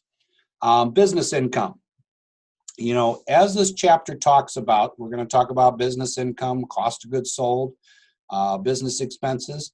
Business use of the home used to be a form, we'll still see it, the 8829, but again, you know, those W-2 employees that used to have a home office, they used to be able to deduct that on the federal. As we saw when we were doing some itemized deductions, it does still show up on the state as a business expense, so we can take that home office on the state, but we've lost it on the federal for W-2. These are self-employed individuals, sole proprietors. Okay, so we'll talk about that. And we'll touch a little bit on what's called, was new for 2018, qualified business income deduction, QBI. Basically what it is that if you have a net profit, you know, gross income less expenses for your net profit, 20% of that net profit may be tax-free. All right, so we'll talk about that. Okay. All right, so many Americans do not work for someone else, they just work for themselves. Become very popular, set your own hours, work from home, things like that. Even some businesses, you know, where somebody maybe parts with the business, maybe early retirement, but they still work for the business in a consulting position. So basically they're self-employed and they're paid such. They're not paid on a W-2 with any withholding or any Social Security or Medicare tax taken out. They are just paid on a 1099 miscellaneous, box 7, non-employee compensation, and that's the way that they are paid, okay? So they're kind of a sole proprietor. Does talk a little bit here about a Schedule F for farming. I do quite a few farm returns, so, you know, we're not going to really get into that, but that is also something that would be considered self-employment or a small business, okay? 2 forms are available to file self-employment. We have a Schedule C and a Schedule CEZ. We'll talk about which one's appropriate. For the purposes of, you know, e.g. tax and tax-wise, I'd much rather have you always use a Schedule C. It just gives the detail that we need. It gives us all of the areas of expenses that we may need to ask questions about. Gives us a lot more detail on what we can put on there and what expenses. Schedule CEZ, obviously from its name, very short, 4 or 5 lines, you know, here, boom, boom, boom, we're done, you know, type of thing. And sometimes that's very appropriate. But like I said, I'd much rather have you do things on a Schedule C just because it gives you some points to have discussions with the client, okay? All right. Now, business entities, okay? Don't want to get too hung up on this, but, you know, basically we're doing a sole proprietor or what would be called a joint venture, okay? Joint venture would be where we have a husband and wife co-own the business, you know, but, you know, if they work together, we can still do it on the Schedule C, okay? Now, the other thing is LLCs. Just because somebody is a LLC does not mean they have a business or a separate tax return. LLCs actually are not recognized by the IRS. The limited liability company is basically something that each state does. You must, you know, do paperwork, you file, you have to be publicized, noted, things like that. You know, the lawyers basically do them. You know, LLCs really don't have any value and they don't create any difference on your tax return. You're still a sole proprietor if you are a single person LLC. Now, obviously, if it's a multi-member LLC or an S Corp or a C Corp, yes, you're going to be done on a tax return, a 1065 for the partnerships, 1120 or 1120S for the S Corp and the C Corp, okay? But, all we're covering here is the Schedule C. We're not going to get into anything that has anything to do with the S or C Corps or anything like that. LLCs, two DBAs, but like I said, they're still done on that C Corp, or excuse me, that Schedule C. Little guidelines here that when you can use a Schedule CEZ, obviously a big thing is, small business, less than $5,000 in expenses, did not have a loss, has no depreciation, pretty simple small business, that's where we can put that on there, okay? But again, I like everybody to do it on the Schedule C just so they don't miss anything, okay? Big thing with Schedule Cs and being able to use them for your business is that you must be in it to make money. You've got to materially participate with the profit motive. If the IRS sees that you've had losses for 3 years or more, they're probably going to say, hey, are you really trying? Are you really trying to make money? They'll put you under 186 section and say, you know what, this is a hobby. You get to declare the income and you don't get to take any expenses, okay? But, we have to prove a profit motive. And obviously, just like any other business, when you're starting out, there's startup costs that may be greater than your income while you're trying to get your business to get some traction. But, it's the case that if we're not making money, the IRS is going to wonder why. Okay, are we taking too much expenses? Okay, so we have to be in that profit motive. It's a tough argument sometimes. I've mentioned to my classes that I was just in an audit with a gentleman who is a trainer, a horse trainer for harness racing at Hamburg and Batavia. Travels back and forth between the two. He buys the horses, trains them.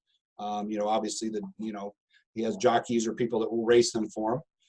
Well, he's had losses for 5 years, and the IRS was finally saying, you know what? I don't think you're in it for profit. I think this is just something that you're doing as losses to keep from paying tax on income. And, we had to argue the case. In that 5 years, he's owned 12 horses. Not one of them's been a winner. He's just picking bad horses or just getting bad horses. But the IRS says, nah, I don't think you're trying. Well, obviously, if you're buying 12 horses, you're trying to find a winner, because if you have a winner with prize money, he's going to be thrilled. But he just wasn't getting any winners and still had all the expenses. So we had to prove to the IRS that he was trying, okay? And that's where he was still in a profit motive, okay? Accounting methods, as we talked about earlier on, really what I want you to stick to is, a cash method, cash basis. For your Schedule Cs, very, very rarely are you ever going to get into the accrual method unless it's a very large business or has a business that is that nature where you have accounts payable and accounts receivable. We're thinking more of an S Corp type business with a lot more bookkeeping. Equally, when we talk about cost of goods sold, we want to make sure that we're doing just a cost basis. We're trying to keep it where when the money changes hands. When the dollar changes hands, that's when we record it. So that's usually the best way to do that, okay? All right, talks about 2 or more businesses there, making sure that, hey, separate books, separate Schedule Cs, separate bank accounts. The IRS is really cracking down even for those individuals that have a small business, and then, as the IRS likes to call it, commingling. Basically what I'm saying is that they're using one bank account, their personal one, to fund their business, and they don't have that separate. So we want to make sure that people realize they should really have a separate business account. If it's the case that you have a business and you're having it as a DBA, making sure you set up a checking account that is a DBA, that you do that on there, okay? 1099s, that's kind of the nature of where we come from. The 1099 is the 1099 miscellaneous. That's box 7. Sometimes you get that 1099 miscellaneous where we get box 3 with other income or box 7 with non-employee. Really the Schedule C is driven by that box 7, okay? And I think I may have mentioned to my class, I can't remember if I told you, but starting in 2020, they're going to have a separate 1099 just for self-employed people, which will be great. It'll keep us from having that confusion between the 1099 miscellaneous box 3 for other income and box 7. Okay. Again, at the top of it, you know, you're going to be asked, are you materially participating? Are you active in this business? Okay. I have several clients where sometimes their little business, they say, hey, just didn't have time this year. I was sick, or we had family matters, or we had a wedding, or whatever, and they don't materially participate. Okay. We can't take things then, you know, with, you know, losses if they're not actively participating. Okay, as it talks about there, there's some tests. You know, obviously, you know, taxpayer participate in activity for more than 500 hours, you know, roughly 10 hours a week. Okay, did they actively participate in it? Okay, so that's a big thing that we have to do and go through those tests to make sure that they are meeting that. Okay, statutory employees. Talks a little bit about here, it's independent, it's kind of a hybrid between a W-2 and an independent contractor. Most often you see that with insurance. Somebody is an insurance salesman. So basically a statutory employee is paid on a W-2 with the Social Security and the Medicare and possibly federal withholding taken out, but or excuse me, no federal state withholding, but they still get to take expenses on a Schedule C. So, you know, remember we talked about with Schedule A that 2% or that business was gone from the federal, but if somebody's a statutory employee, they kind of get W-2 income, but they are taking their expenses and deducting them on a Schedule C, okay? And like I said, most of the time you're going to see that with insurance salesmen, all right? All right, business income and expenses. One of the big things that obviously drives is our Schedule C. We're just going to kind of work down through the form. Again, we'll talk a little bit more about each of these sections when we get into the problems that we're going to do. But in this case, we have profit or loss from a business. Okay, that is our Schedule C, and it's profit or loss. I talked about having all those years in a row of losses, but you know the form's set up to do profit and or loss. Okay, we have the name of whoever owns the business. We have what their business is. Now the box there says business code 999999 is available if no other code applies, but it should only be used as a last resort. The IRS is, again, crack down on those returns that just show that, hey, we're in business, but we really don't know what it is, and we're just going to take this. You know, that's basically what 99999 is saying. So again, you know, if you know, people like to ask, well, what creates a red flag on my return? Is this a red flag for my return that they're going to scrutinize it? You know, we've been told this is one that if somebody's doing businesses and they don't really specify enough as to what their business is, this could be a red flag because they're just kind of saying, hey, you know, I'm working for myself, I'm making this money, taking all this expenses, and I got a loss. But they don't really say what they're doing.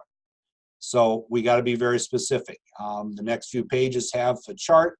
If you want to write this down, if you go to Google and you type NAICS, space code, CODE, space, and then put the name of the business, okay? Then you can, it'll look up and it'll give you that where it says that 6-digit code for business code that we see on the next few pages. So NAICS space code space whatever it is. All right. As I stumped my class, if you are making anglets, okay, if everybody knows what anglets are, that's a little plastic tip on a shoestring. So there's your trivia for the day for anybody that would like to know that. So you can stump your friends around the dinner table tonight. But if somebody's making those, maybe I put it in there, see, and if there's a 6-digit code for it, that's what I'll use, okay? So we want to make sure we do that. Business name obviously is important. If we're in business and we have a DBA that we're doing business as Jimmy's Farm Market, then we want to put that in. EIN number, again, there's a chart that comes up here in a few pages that talks about when we should or should not do an EIN number. It's always a good idea. If you're going to open a bank account that is a separate bank account as a DBA, most banks are going to say, hey, we're going to open it up under your EIN number, your federal EIN number. So you're going to have to get one. Do not ever pay for an EIN number. The SS4 form is in there, and actually you can go to irs.gov and get an EIN number for free. And it's very simple. It's a series of interview questions. You set it up. At the end, you get a little letter from the IRS that you print out as a PDF, and you're all set. Okay? Obviously, you got to have a little bit of knowledge of what you're setting up and the type of business it is, and be careful with some of the questions. I had to help somebody change their EIN because they had checked that they were going to have employees in the future. Well, all of a sudden that opened a can of worms, and they had all these letters coming from New York and the IRS about payroll and their responsibilities and this and that. And we had to clean that up a little bit, but it's very simple to do. So do not ever let anybody charge you to set up an EIN number. I'll be happy to do it for free. Come see me, or you can do it yourself. Okay. As I talked about, there's several codes here. You see most of these, the last 3, 2, 1, whatever numbers are zeros, kind of general categories. Okay. The one that I want to point out the most that you're probably going to see quite a bit is if we go down here to the bottom of the page. Okay. And if I go right here to this one that I just put in red box, all right, that one right there, other direct selling establishments, including door-to-door retailing, frozen stuff like that. The Mary Kay's, the Avons, the Tupperwares, the Party Lights, all these direct sales where people, have their own business and they go to somebody else's house, set up and sell goods, really don't have inventory, just all kind of internet order type things, that direct selling type thing. That's the category for that 454390. Okay, so you're probably going to see that one quite often. All right. Okay. Again, talked about, do I need an EIN number? Great little questions that are there. Again, the EIN number is always a good idea if you're setting things up for business, especially if you're going to get into, a separate bank account, or you have to get into payroll. EIN number is good to have right out of the gate too if you're going to have to be in a position where you're collecting sales tax. So having that EIN number. As far as sales tax, if you're collecting sales tax, make sure you get it back to the government, the state of New York, timely. The IRS, New York State really frowns on the fact that somebody's collecting money for them and not turning it in. So make sure that you get that in timely. There's the SS4. Again, you can, the little thing is down here about going online. Okay. We talked about accounting method. We're going to use the cash basis. We talked about line G there, materially participating. 1099s. Okay. If you're paying somebody more than $600, you better be giving them a 1099. Okay. It's just going to cover you from any suspicious activity. And a lot of times if you're audited and you say that you gave somebody $1,000, but you have no record of it on a 1099, you probably are not going to get to take that as something as of an expense.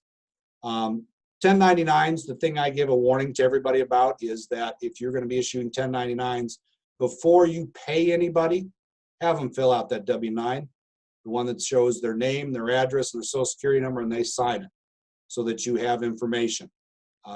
Clients that I talk with and I say, we need to do 1099s for this. They go, okay. And I said, who worked for you? Bill. Bill who? I don't know Bill's last name. He's a friend of my brother's. What's his address? Not sure. What's his social security number? He didn't give it to me.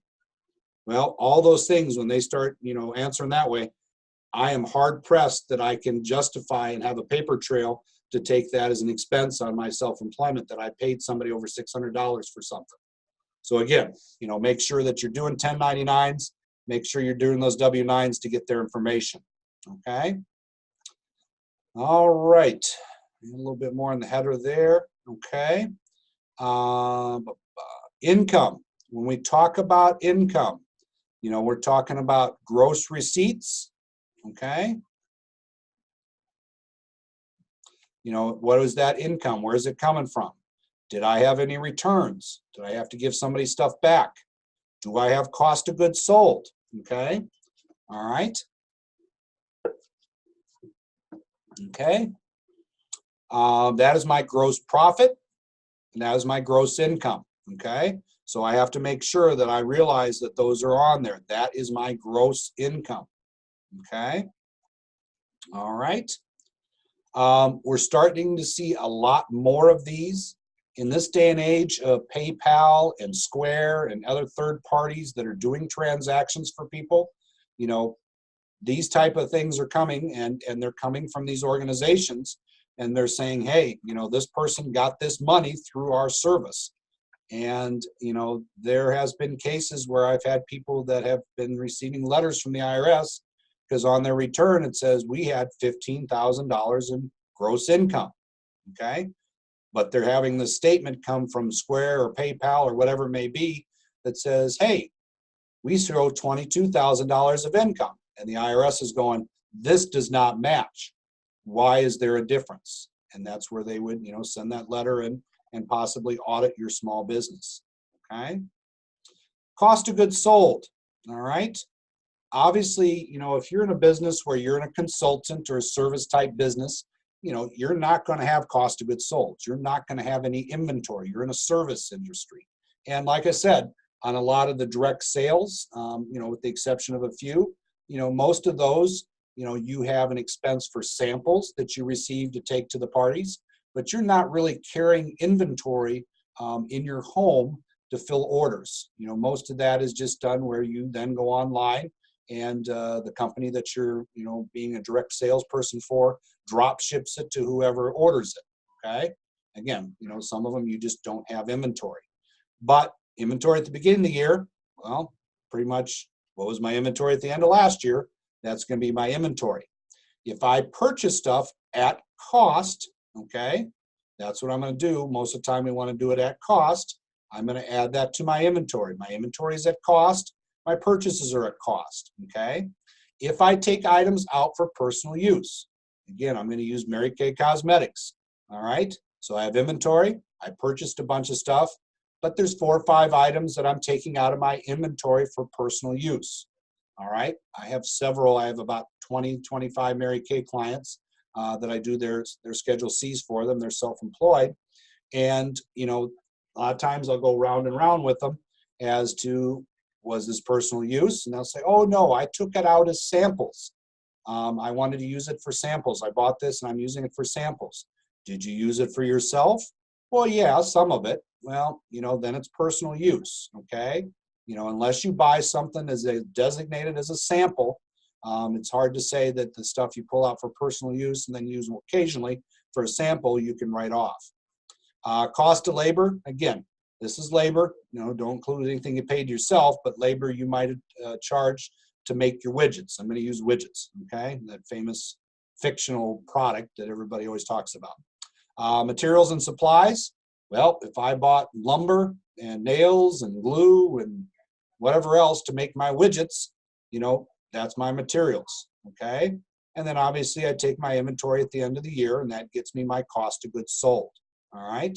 And that will carry over. You know, we saw there on our income section that, you know, we take our gross income less our cost of goods sold. That gives us our gross income, okay? All right. Let's see, we're going to go down here. We talked about the income. We talked about cost of goods sold.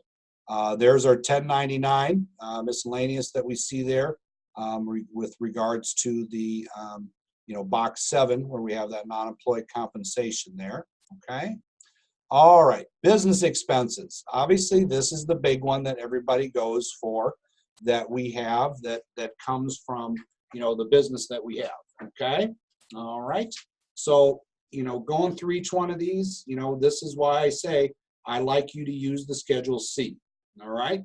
I want you to be able to ask these questions. Advertising. Did you go on Vistaprint? You bought some business cards, you bought some posters, you bought some those little tent cards to put on the picnic tables, whatever it may be. Advertising, that is an expense that you can take. Car and truck expenses, are we taking miles? And this is the big one for somebody that's self-employed. because every mile that they drive for that business, the biggest one I can think of right now, and I have several clients that are doing it, Uber. All right, you are not reimbursed for your mileage. All right, you're paid by Uber. They tell you the number of miles that you've driven. You're going to get 54.5 cents per mile, plus the miles to drive to that first ride, okay? Or between stops to pick somebody up. Those are business miles. We should be able to take those, okay? Commissions and fees, again, just as kind of they say, if I'm paying somebody commissions or, I'm paying fees on something that I'm doing, then I should have that, okay? Contract labor, again, I talked about, there's line 26 in this one, talked about those 1099 miscellaneous. Am I paying people? Best example I have a couple clients that are movers. Over the road, they move people. And what they do is apparently they have a database of names that when they get to a city, so I'm moving somebody from Buffalo to Chicago. When they get to Chicago, they have a number to call and they can get help to unload that truck, okay? And I could tell them, W-9, get the information. I don't want somebody come running out from underneath the deck, do the work, and then disappear, and the IRS doesn't know that you paid them, okay? But, there's an example, 1099s with contract labor, okay? Depletion, we're not going to worry about. Depreciation, we're going to talk about the next class, so we won't worry about that. Employee benefit programs, typically you're not going to see this one. These employee benefit programs, if somebody's doing that, there a lot of the in vogue thing right now is HRAs that businesses can set up. But typically if somebody has an employee benefit program, they're probably an S corp or a C corp. Okay, insurance, other than health, we talked about the fact that we're going to touch on the health insurance deduction in the next chapter. But am I carrying extra insurance? Okay. If you're selling insurance or anything like that, you have to have errors and omission. Some tax preparers, errors and omission insurance. It's an insurance policy that if somebody comes back and says, I'm suing you for $1 million because of the mistakes you made on my tax return. All right, that's errors and omission, okay? Interest, if we have a mortgage, we have a brick and mortar building that we're owning, we can do that. Other interest, if I have a credit card that is in the business name. Again, I use the Mary Kay example. There is a Mary Kay credit card that they can use to buy and sell, or excuse me, to buy inventory that they're going to sell. And the interest I pay on that credit card that is in my business name. Now, if it just has Tim Eliason at the bottom of it, it's credit card, I better have it linked to a business-only account so that I can prove, all right? Because if I have a credit card and I'm using it to pay for my vacation at Christmas, and I'm also buying inventory with it, the IRS is going to say, well, we're not sure. Was that stuff early inventory, or were you buying stuff for, your vacation that you took? So we got to see that we have that separate. Legal and professional services, tax preparer, what we pay. If you have setting up an LLC, maybe you paid a lawyer, okay? Office expenses, again, we talk about paper, pencils, ink cartridges. In recent years, it has really changed with the IRS. It used to be that computers and printers and stuff were depreciable, kind of capital assets. Now they're just kind of straight office expenses. Software, same thing. A lot of that stuff, after a year, it's kind of obsolete or outdated or doesn't last. So it's more become just a direct expense on line 18, okay? Pension and profit sharing, again, we're not going to worry about that, mostly Schedule Cs. Rent or lease. I'm a landscaper. My mower breaks. I got to rent one to keep doing business, all right? I'm laying carpet. I have a delivery van. Breaks down. I got to rent one to keep in business, okay? Or other business property. I have a lot of people that I do that cut hair. They have to pay chair rent at the salon or the studio they work at. That is rent, okay? So that is an expense. Repairs and maintenance. If we talk about repairs and maintenance, we may talk about and think of the car. We're going to kind of come back to that. But the repairs and maintenance I'm thinking about here is anything that has to do. Again, I go to my salon people. sharpening my clippers and my scissors, okay, things like that. Supplies, we talked about supplies with cost of goods sold. You know, we talked about the wood, the nails, if I'm making widgets, okay? These supplies, typically what I put here, this is where I might put catalogs. I might put merchandise bags, gift boxes, gift wrap, things like that, okay? Taxes and license. Again, if I have to have a license to do what I do, this is where that would be. Taxes, again, not sales tax, because if you're collecting sales tax, it is a pass-through. It goes from the customer to you to the state of New York, okay? However, taxes here that are unrecaptured, what I mean by that, some companies that are direct sales, what they do is they will charge you the retail sales tax on your order, and then they'll pay it for you to the state that you live in. Again, I go back to Mary Kay. They charge sales tax on your orders, and they charge it based on the retail price of the items that you order. Okay, so you order them, pay for them at wholesale, and then they have this. Now, back to personal use. You know, if I pull something out of there and I do not sell it, then I did not recapture the sales tax. That would be an expense for me, okay? Line 24, travel and meals, all right? As you notice, it no longer says entertainment, okay? So if you take somebody as a client for your small business out for dinner and then to the Sabres game, okay, you can only write off the dinner. You cannot write off the entertainment for the Sabres anymore, okay? And the IRS has decided that you must eat. So you can only take 50% of your meals, okay? Travel's there. Again, if I have to go to a conference for my business or I'm going to a trade show, I can take my travel.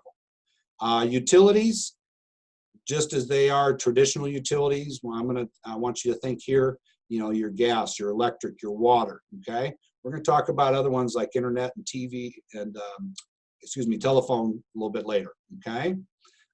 With other expenses. Now, on line 30, this is where we come in and you see Form 8829. We can talk about use of our home, all right?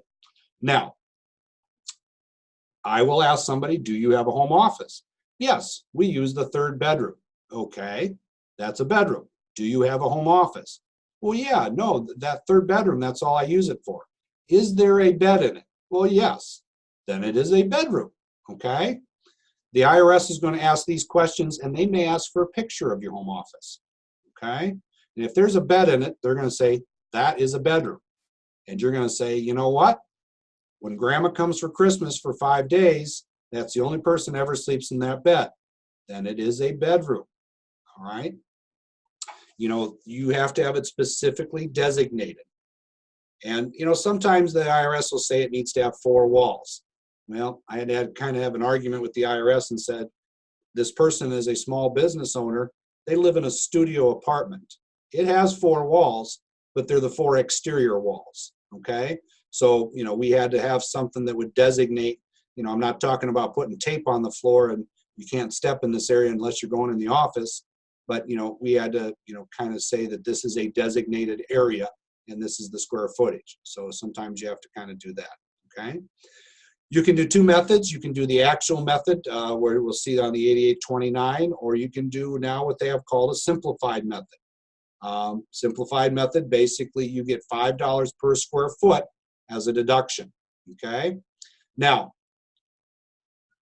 if I have somebody come to me and say, you know what, I'm in the landscape business, I just built a 40 by 40 pole barn for my landscape business. Okay, great. All right, do you have a motorcycle? Well, yeah. Where do you park your motorcycle? In the pole barn. Okay, then I can't take it all. All right, where do you guys store your Christmas decorations? In the pole barn up in the attic. Okay, so you can see I'm not going to be able to take this pole barn that was built for the business as an entire deduction for that square footage. Okay, so that's where you got to be, you know, very careful that you know exactly what is specific to a home office. All right.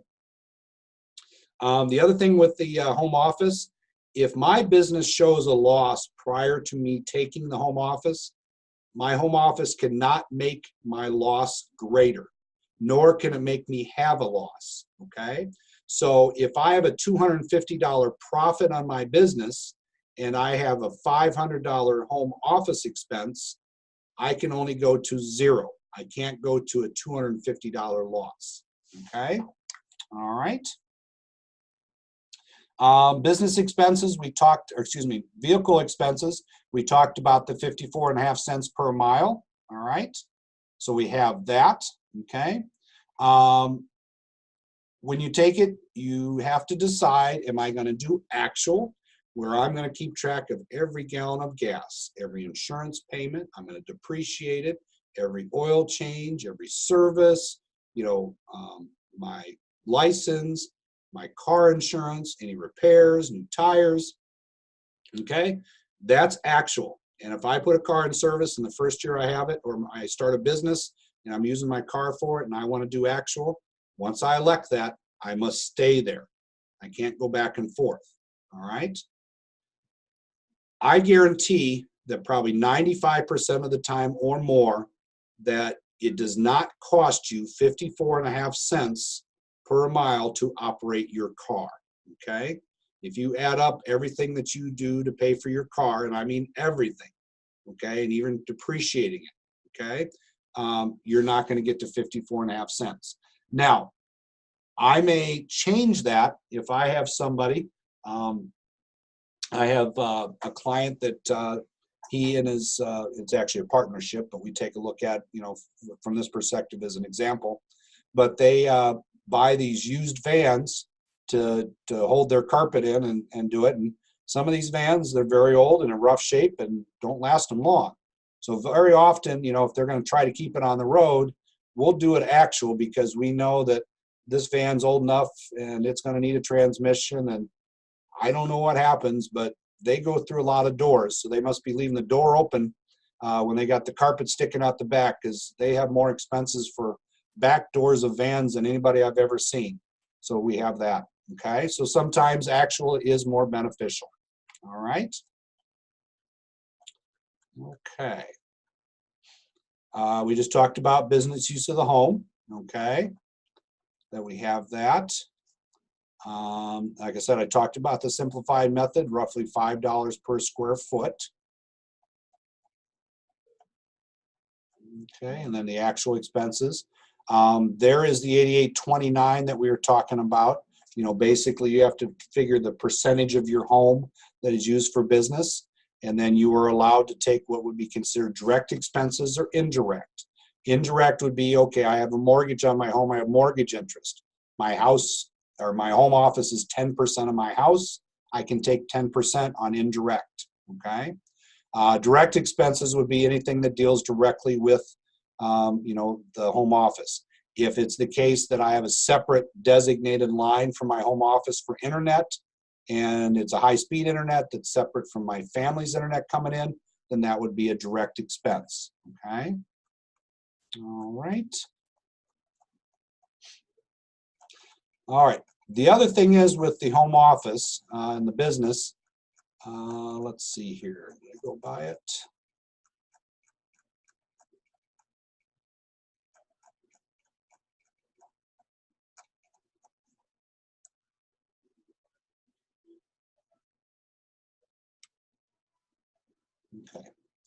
Okay. Now, just real quick, and then we'll come back to QBI, okay? Other expenses. Now, basically, this is where I would put, because of the way that you have room, especially on the software when we talk about it, this is where I would put cell phone. If I have a cell phone and I use 25% of it for business, okay, and again, you have to do your due diligence with the client. You know, they say, oh yeah, most of my calls, I hardly take anything else.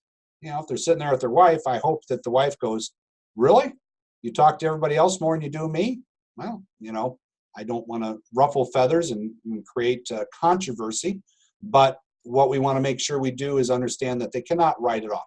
Now, if they have a phone, that they have a line that they're paying for out of the business that is strictly for a business phone, so they're basically carrying two phones, that's different. But if it's their personal phone, percentage.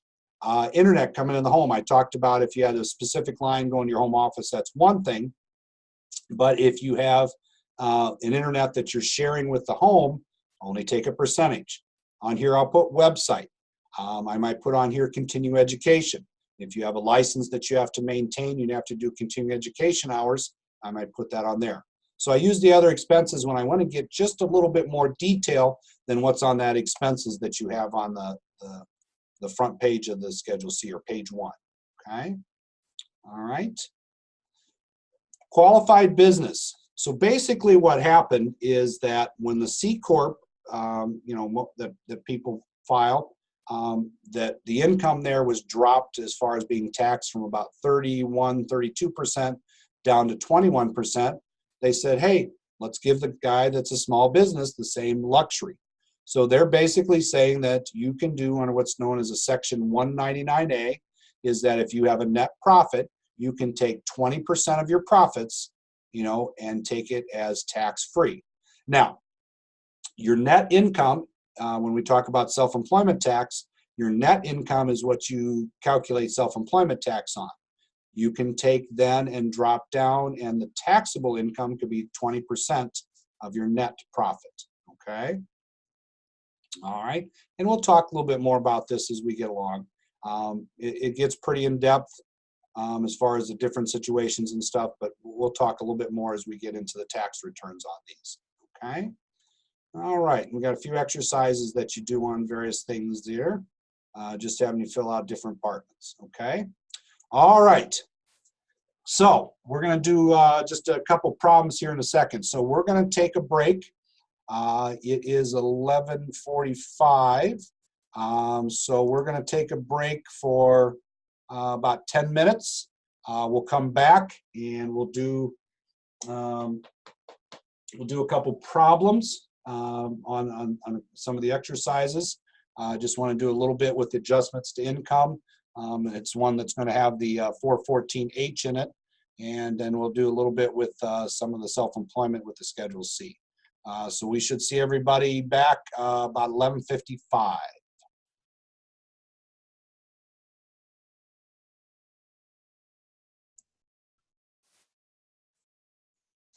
All right, everybody, we're back.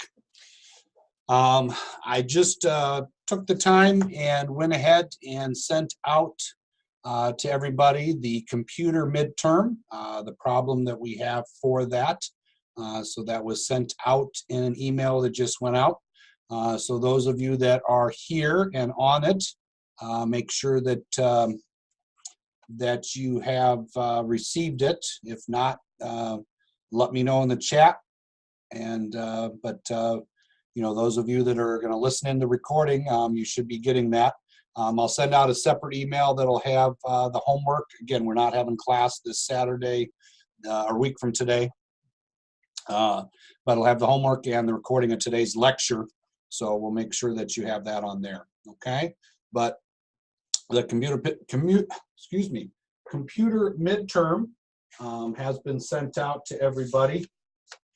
All right, it is for the Murphy family, so I went ahead and sent that out. And as I put in there, I would like to have it emailed to me as a PDF by midnight tomorrow. It is a return. Typically if you're doing it with a client, you're sitting with them for an hour, hour and a half, doing the return. I realize we're still early on things, but would like you, and we'll give you the time to, it's important with the midterm that you do well, give you that little extra time to review it and such, but that has gone out. So again, if you did not get it, let me know. For those of you that are on here with me today, those that listen in on the email or the recordings later on, hopefully that you'll listen to this part and listen to the, get in touch with me that you did not receive it. Okay, so we'll make sure everybody is on there. All right, so we're going to talk about a couple of the problems. Okay, so let me get my tax-wise up and going here.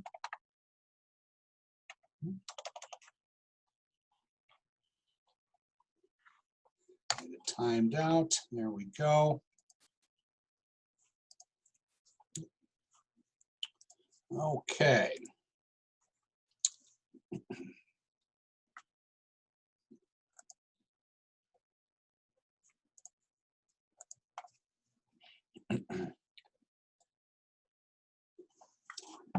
All right. So first one I'm going to go through, and like I said, it's got a couple good things in it for us. Just want to kind of show you some things that are going on with that.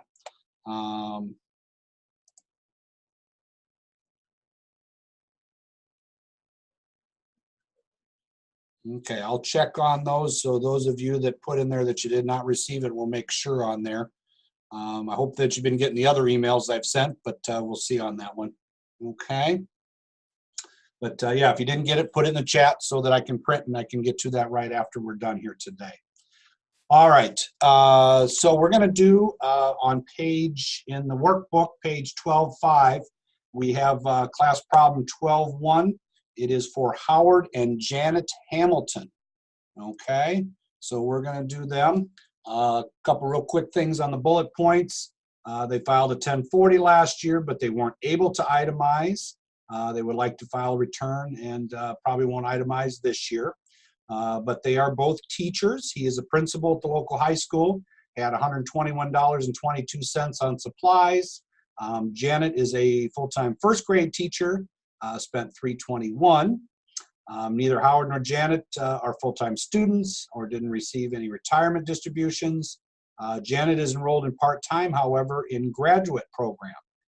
The Hamilton family had health coverage the entire year, okay? So remember those two bullet points about the educator expenses, okay? So we're gonna go ahead and get in the return here, and we'll get them started, okay?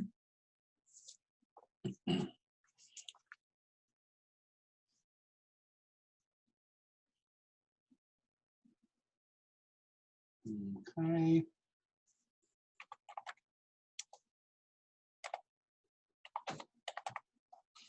All right.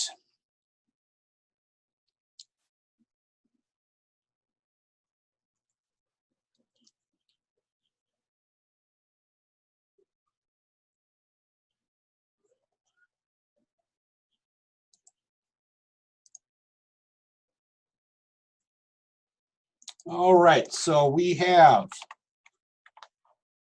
Howard Hamilton.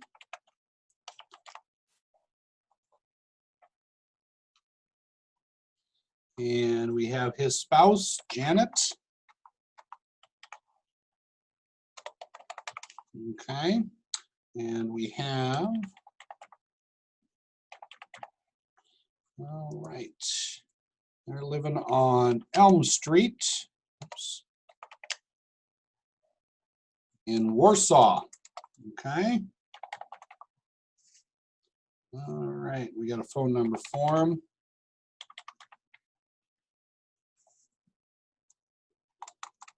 Okay, we have some ages here for them. All right, make note of those ages because, again, I always like to tell people, hey, you know, jumps out at you, you know, what are their ages so that if something comes up with retirement distributions, okay? All right, he is a principal as it says on there, and she is a first grade teacher. They're doing a married filing joint return. He must be an ice skater, a figure skater. Scott Hamilton is their child, okay? All right.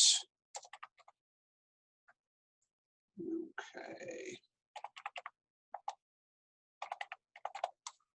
Oops, and that is their son who lives with them.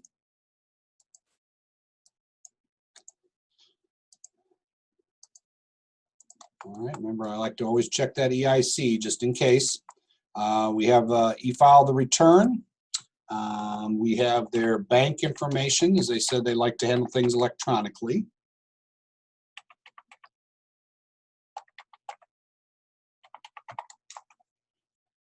Okay.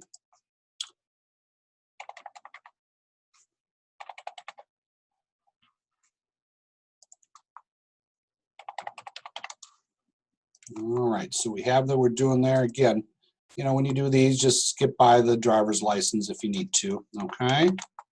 All right. Okay, so we have that. They had insurance all year long for all three of them. Okay, so we're good there. All right. All right, so let's go to their tax documents. We have Janet first, okay? And on that, we have a W-2, and this is for Janet. She's listed as the spouse on the return. And we have the school district that she works for, the EIN number.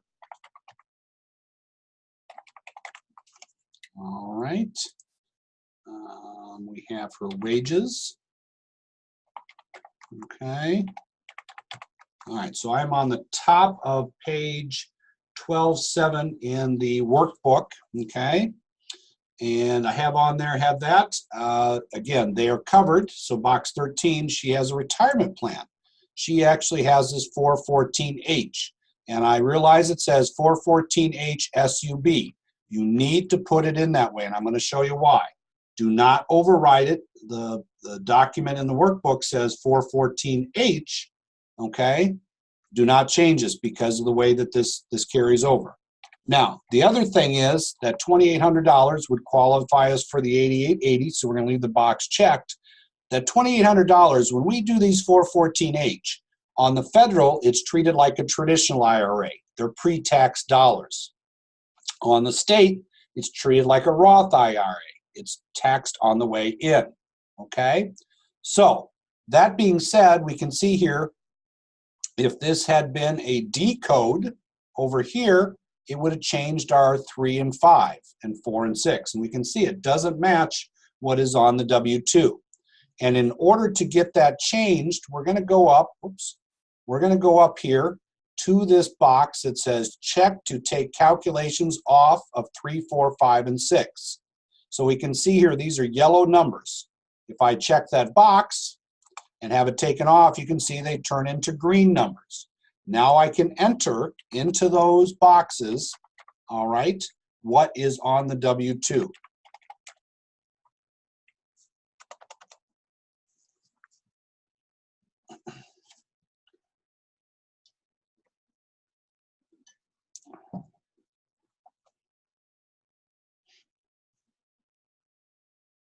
Okay. So make sure you're always recreating the W-2 just as it appears on there, okay? All right. Now, the reason I do, and then we go ahead, like I said, box 13, we'll get the state withholding on there, okay? So I'm going to trace some steps here. The 414H has to go on that way. Reason being is, if I go to my New York 201 page 2, I have an addition. You can see here the 414H. You must use 414H SUB for those 414Hs because I am adding that to my income. Remember on the W-2, now it's going to be 35,664 that is my income on the state. It is tax-free on the federal. You can see up here at the top the 32,864 number, but we have to add that in, okay? So that's why it is so important that you leave that as a 414H SUB in that box 14. Don't put it as 414H. If I go to my W-2 and I take that SUB out of there and put it in as it shows up on the W-2, now I go to my New York 201, what disappeared? I don't have it there, okay? So that's why I say we default that for a specific reason. Because of the odd way that it's handled, we have it hardwired in there that we have that program that way, okay? All right, we have another W-2 for, okay? We have another W-2 here for Howard. So I'm going to go up, I'm going to use my copy. And this one's for my taxpayer. All right, and same district. All right, Warsaw Central, 34,765, okay. Have the federal withholding. All right, we're verifying that withholding. Now I notice, same thing, 414H, we got $3,000 here. Check our retirement plan. Gonna go in there with the state tax withheld, okay. So we have that. Now, again, my numbers didn't match what's on the W-2. So I need to check this box. Take calculations off. My numbers turn green. I can go in there and I can put the numbers as they appear on the W-2, okay? All right. Okay, so I have those, all right? Now, the other thing that I have here is I have an interest statement. Well, they took some money out, got the interest, but it was an early withdrawal.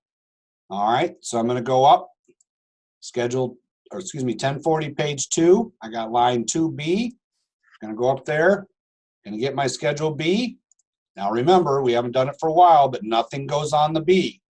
So I'm going to go to my small b, hit F9, and I'm going to get my little interest statement or my interest worksheet. And in this case, this was from First National Bank. It was straight interest income out of box 1. And then over here, early penalty, I have $25, okay? That's an adjustment to income. So if I go to my Schedule 1, all right, down here, I can see my adjustment to income, okay? Penalty on early withdrawal savings. Last thing I have is I have a statement for Janet for college, okay? If we remember, Schedule 3, non-refundable credits, education credits. So I'm going to go to line 50, hit F9, go get that education credit that we have in there. I'm going to put the information in as for Janet. Okay, and she is, let's see here.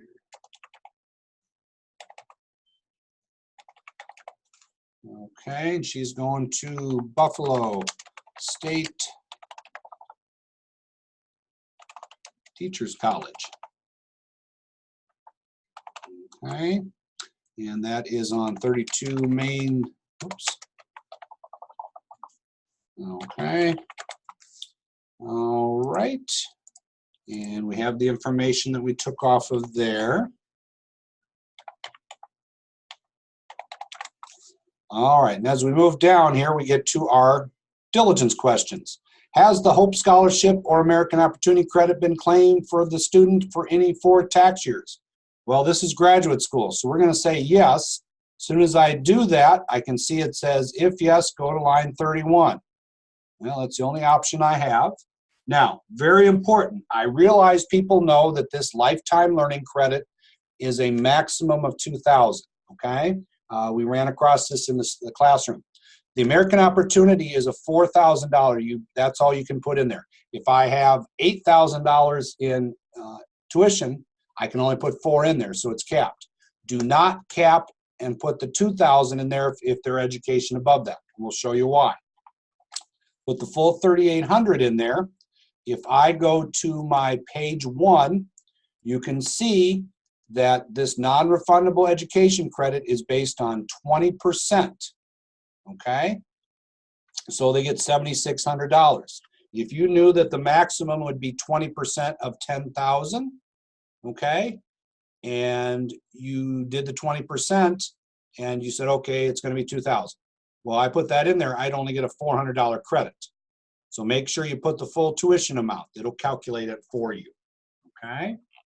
All right, going back up to our bullet points, we have that they had some educator expenses, and this is a adjustment to income. So we're going to go to our Schedule 1, and down here we have educator expenses, okay? So I'm going to go into that line, hit F9, and I have a student loan and education worksheet.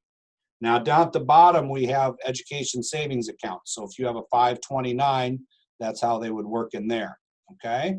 Student loan interest up above. Remember I said maximum $2,500. Just for an example, I'm going to say that they have $1,500 each, okay? As you can see, it's going to max out at $2,500, all right? The other thing that comes into play is a fade out, or excuse me, where we have a limitation, phase out, okay? So we have that there and it shows the income amounts, but in this case, I realize Common Core math is not very common, but you know, even under Common Core, 1,500 plus 1,500 does not equal 2,500. It equals 3,000, but you can see that it limited on that, okay? So we're gonna take that out. Down here under educator expenses, we have the fact that Howard spent $121.22 and Janet spent $321. Again, Common Core math, 121 plus 321. In my book, that equals 442, but it only gave them 371, okay? So the fact that Janet went over by $71, it limited what she would get. They only gave it $250. Now the extra $71, I can take that over to my IT 196. So if they're itemizing, I could put the excess as job expense on my IT 196. The example I give for everybody, I have a client prior to the job expenses, and she's now retired, I should say, but prior to that, she was a music teacher. And one of the things she did, she worked in a small district.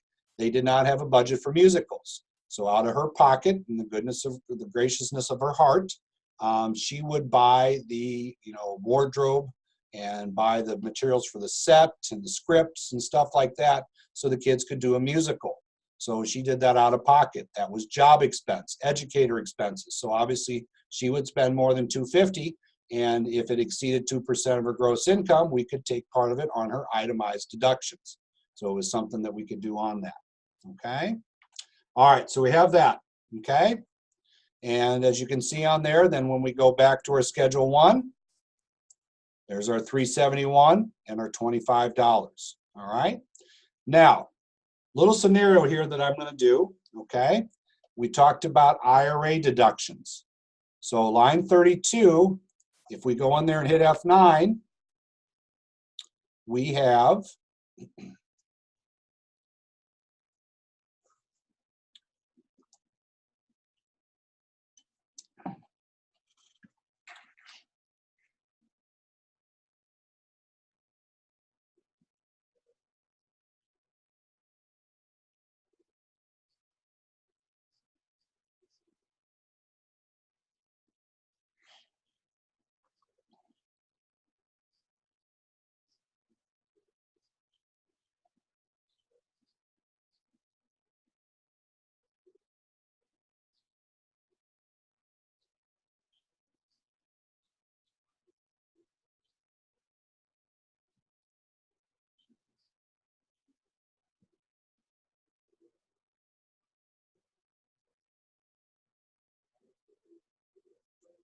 okay?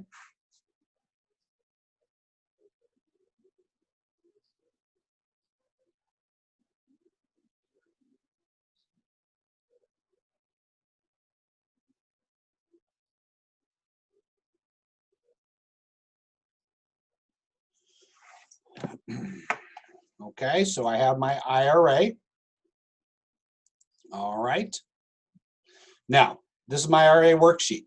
Remember I said, checking that box 13, are we covered? Okay, so we can have that. All right, so we have those two. All right. Now down here, what I can do is this worksheet, it shows me that they're both, and we talked about the age, with the withdrawal, but also on contributions. I can make contributions to their IRA. Now, on this, we have a refund of $26.21. If they say to me, hey, we'd each like to put an extra $1,500 in a traditional IRA, okay? So that $3,000 that they just put in now boosted their refund on the federal to $29.81 and on the state to $754. So you can see that extra contribution.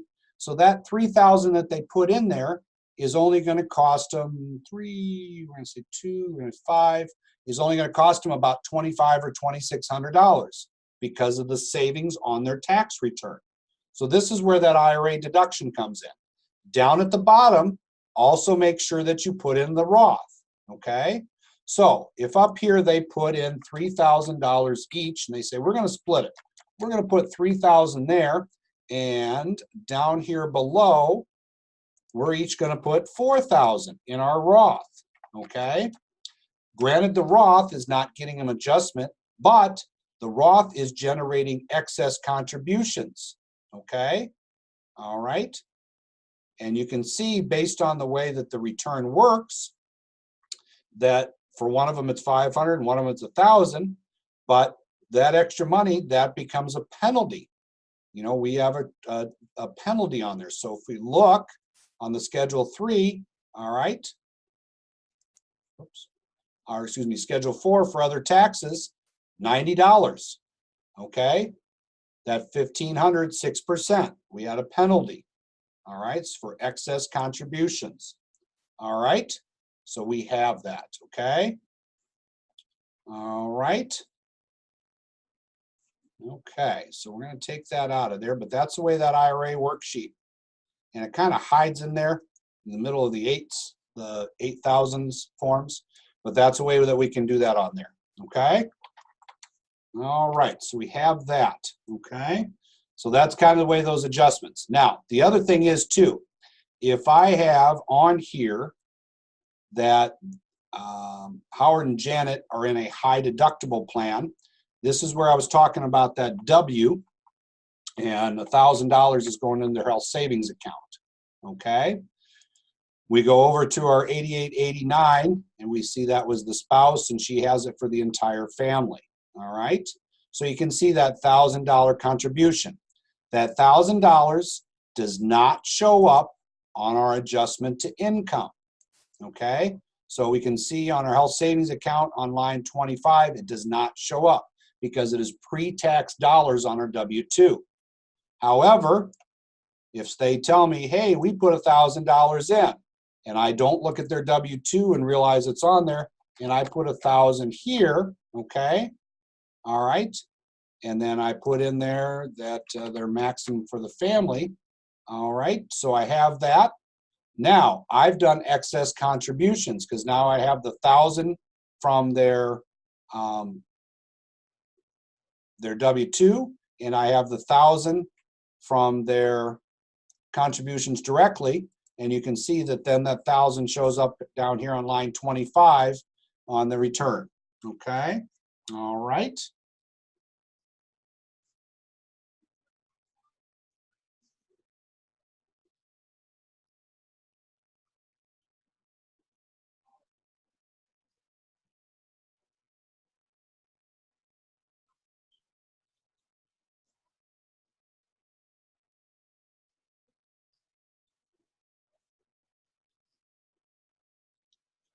Excuse me one second.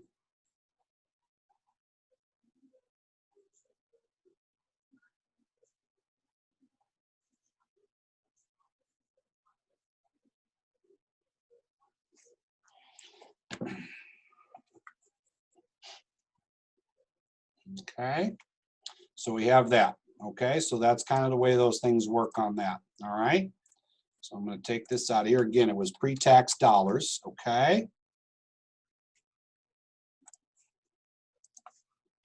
and then if we have it on the W-2, we cannot put it on there unless it's after tax dollars. All right, so we have those two. Okay, all right.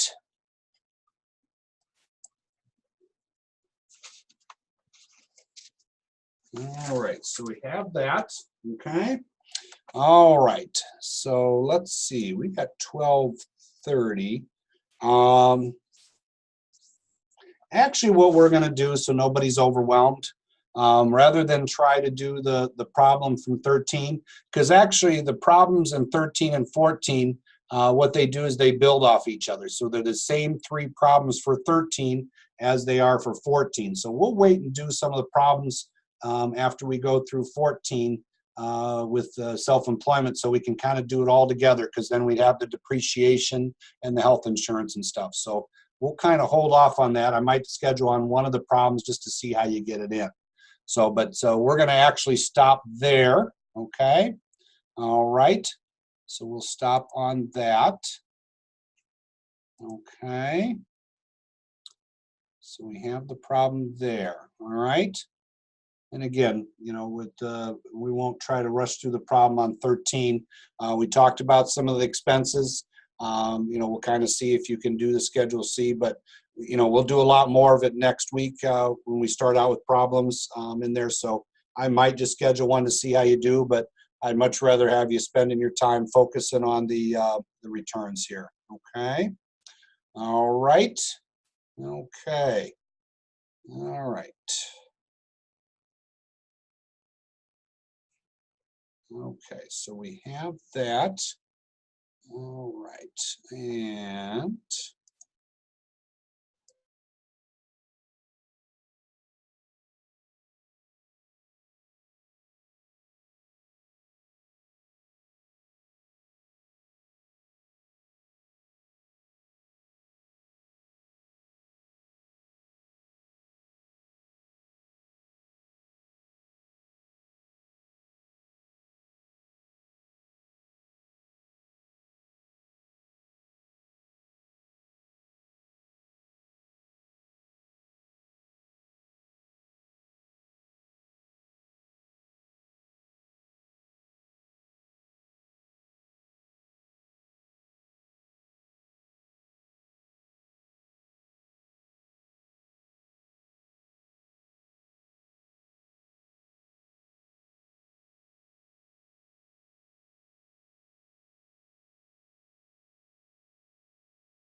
okay.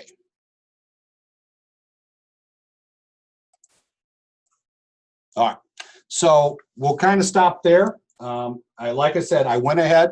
For those of you, I know one of you sent something in there. So those of you that are on there, I hope you had a chance to check your email to make sure you got the computer midterm. I'll be sending out the recording of today, with the homework assignment.